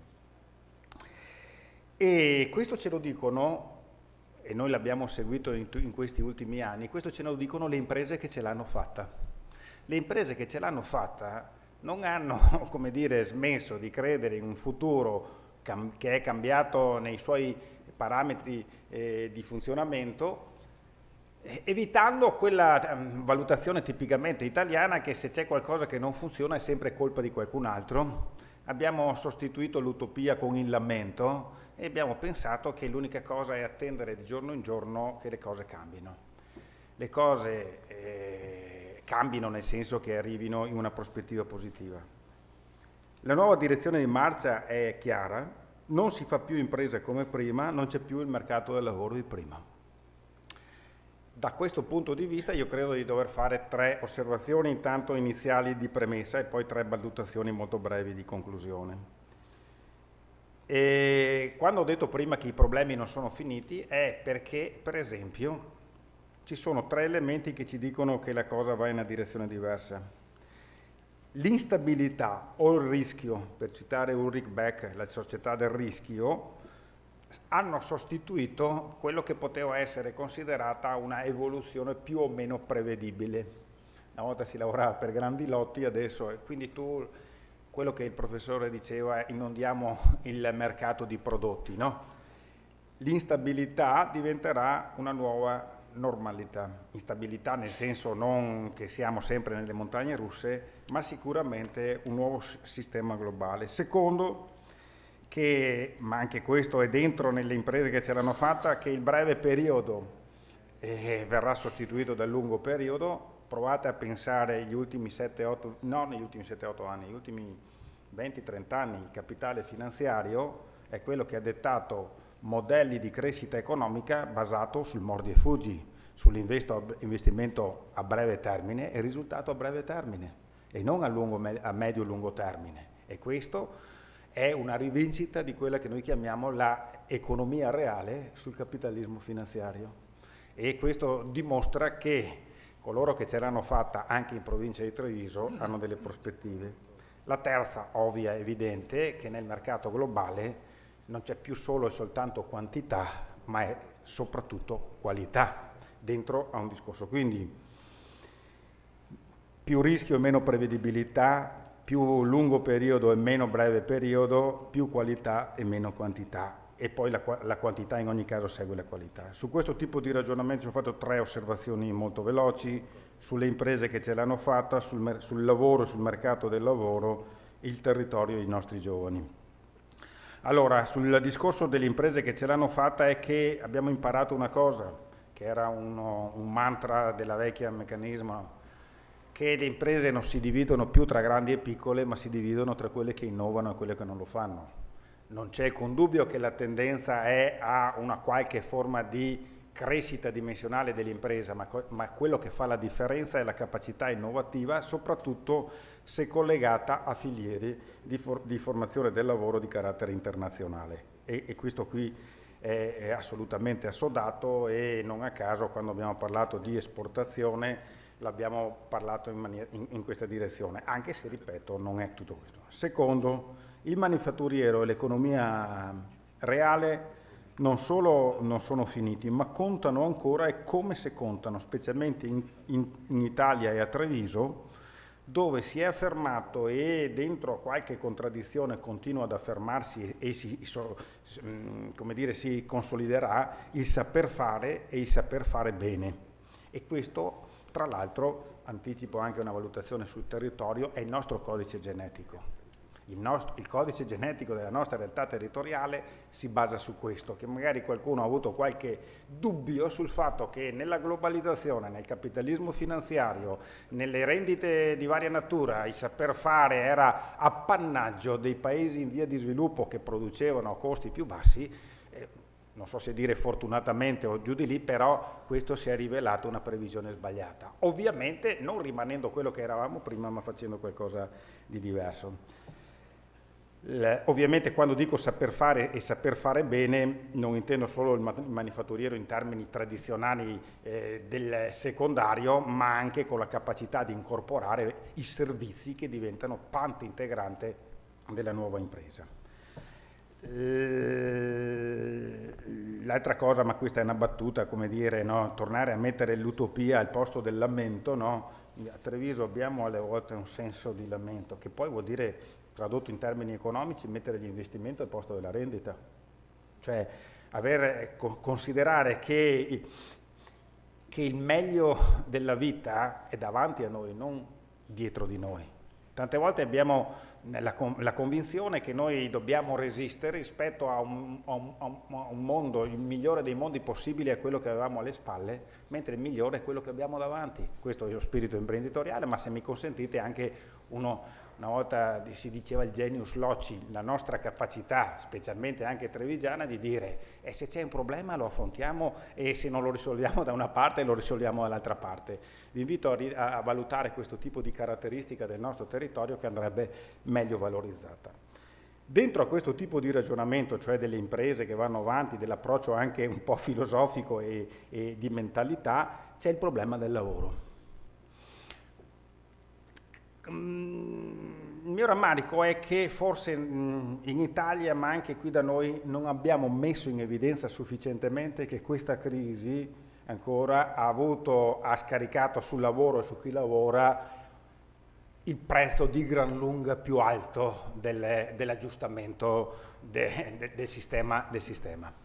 E quindi il tema del lavoro, mi ricordo io una delle prime conferenze che ho fatto con il professor Bresolin, che domandavano, era il 2008, 2009, ci sarà una ripresa senza lavoro? Jobless recovery si chiamava il termine. E allora le nuove tecnologie sembrerebbero far propendere per il sì. La stessa evoluzione in America che ha ripreso l'economia non sembra che stia dando tutti questi risultati di posti di lavoro. E quindi sotto questo profilo, anche qui faccio una battuta un po' provocatoria, il lavoro dovrebbe diventare quello che, sbagliando negli anni 68, era considerato il salario come variabile indipendente.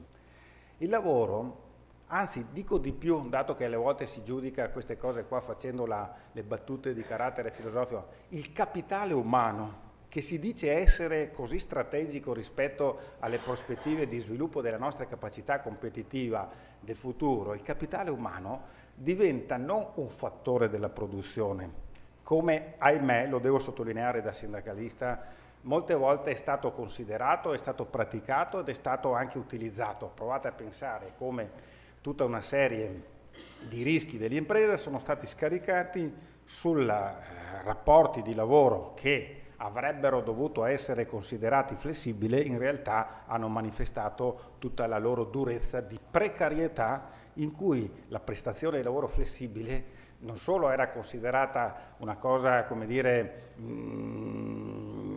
alle volte appunto precaria, ma addirittura pagata di meno. Il lavoro flessibile va pagato di più, non di meno.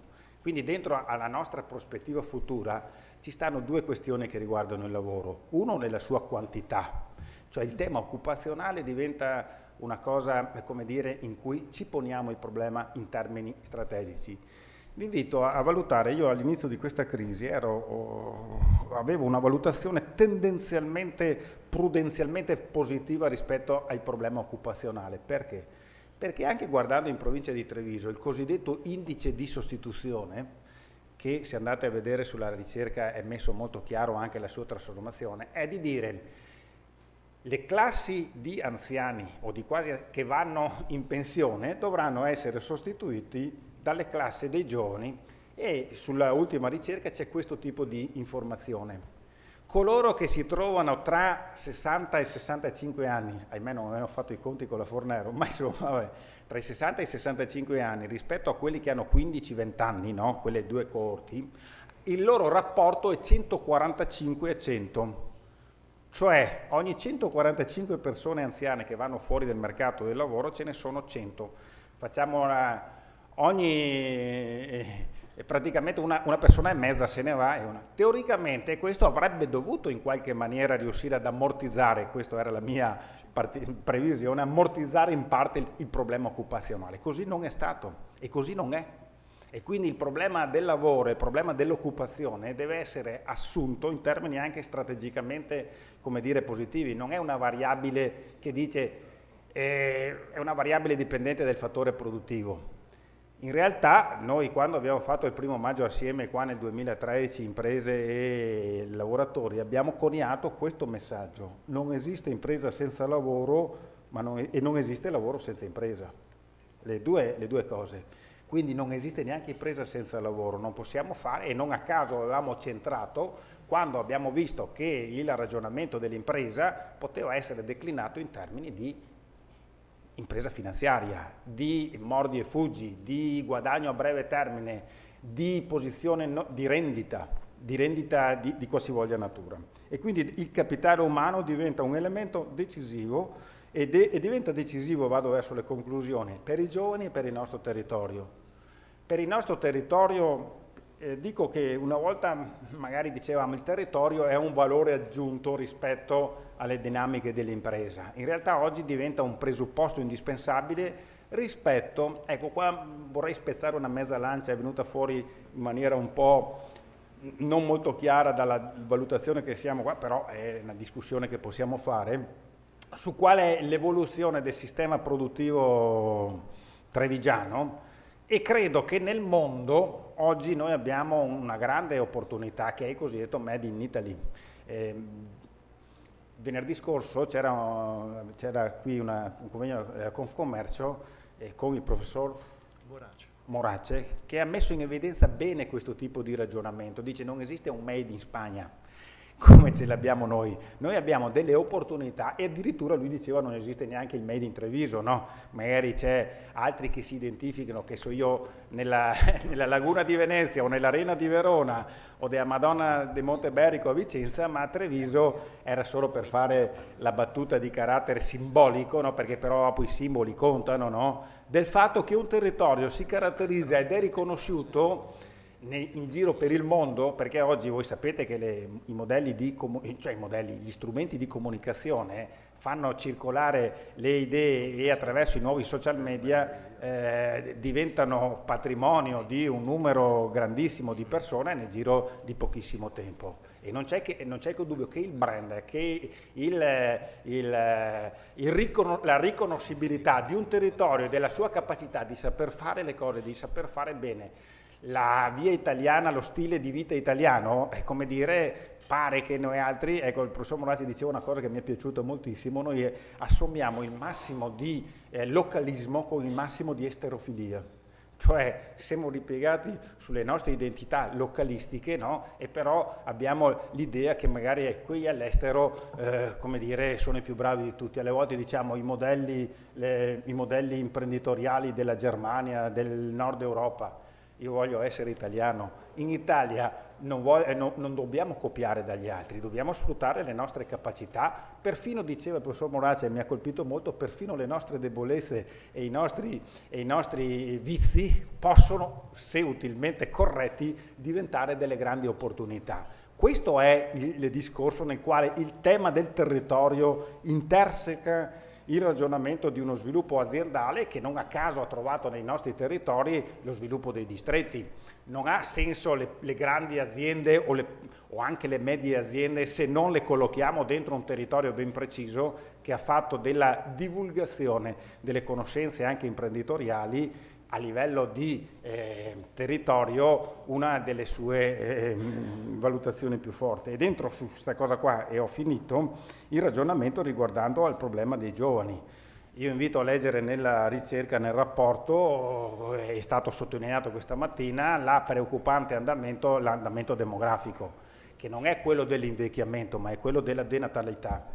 Il fare figli oggi non è un problema di una coppia o di due persone, è un problema di una civiltà che si apre, che cresce, è una civiltà che ha futuro. Quelle che si riducono, ecco, questo lo dico perché poi noi abbiamo anche un'esperienza che dobbiamo girare in positivo. Noi abbiamo molti giovani che sono andati anche all'estero, sono quelli che hanno maturato anche esperienze professionali e di conoscenza molto molto elevate.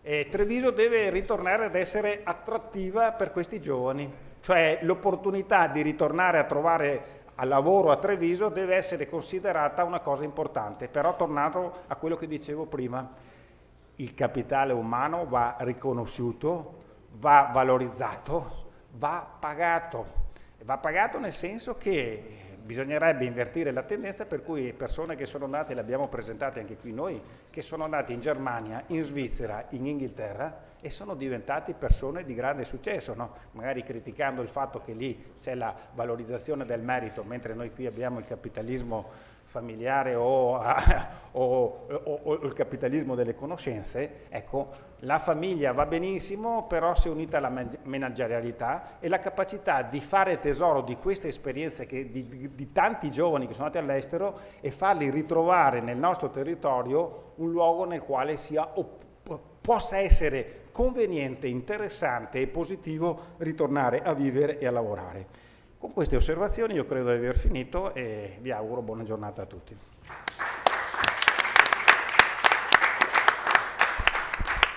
Grazie a tutti, arrivederci. In autunno faremo un seminario sul tema scuola-lavoro, quindi seguiteci. Grazie. Molto bene.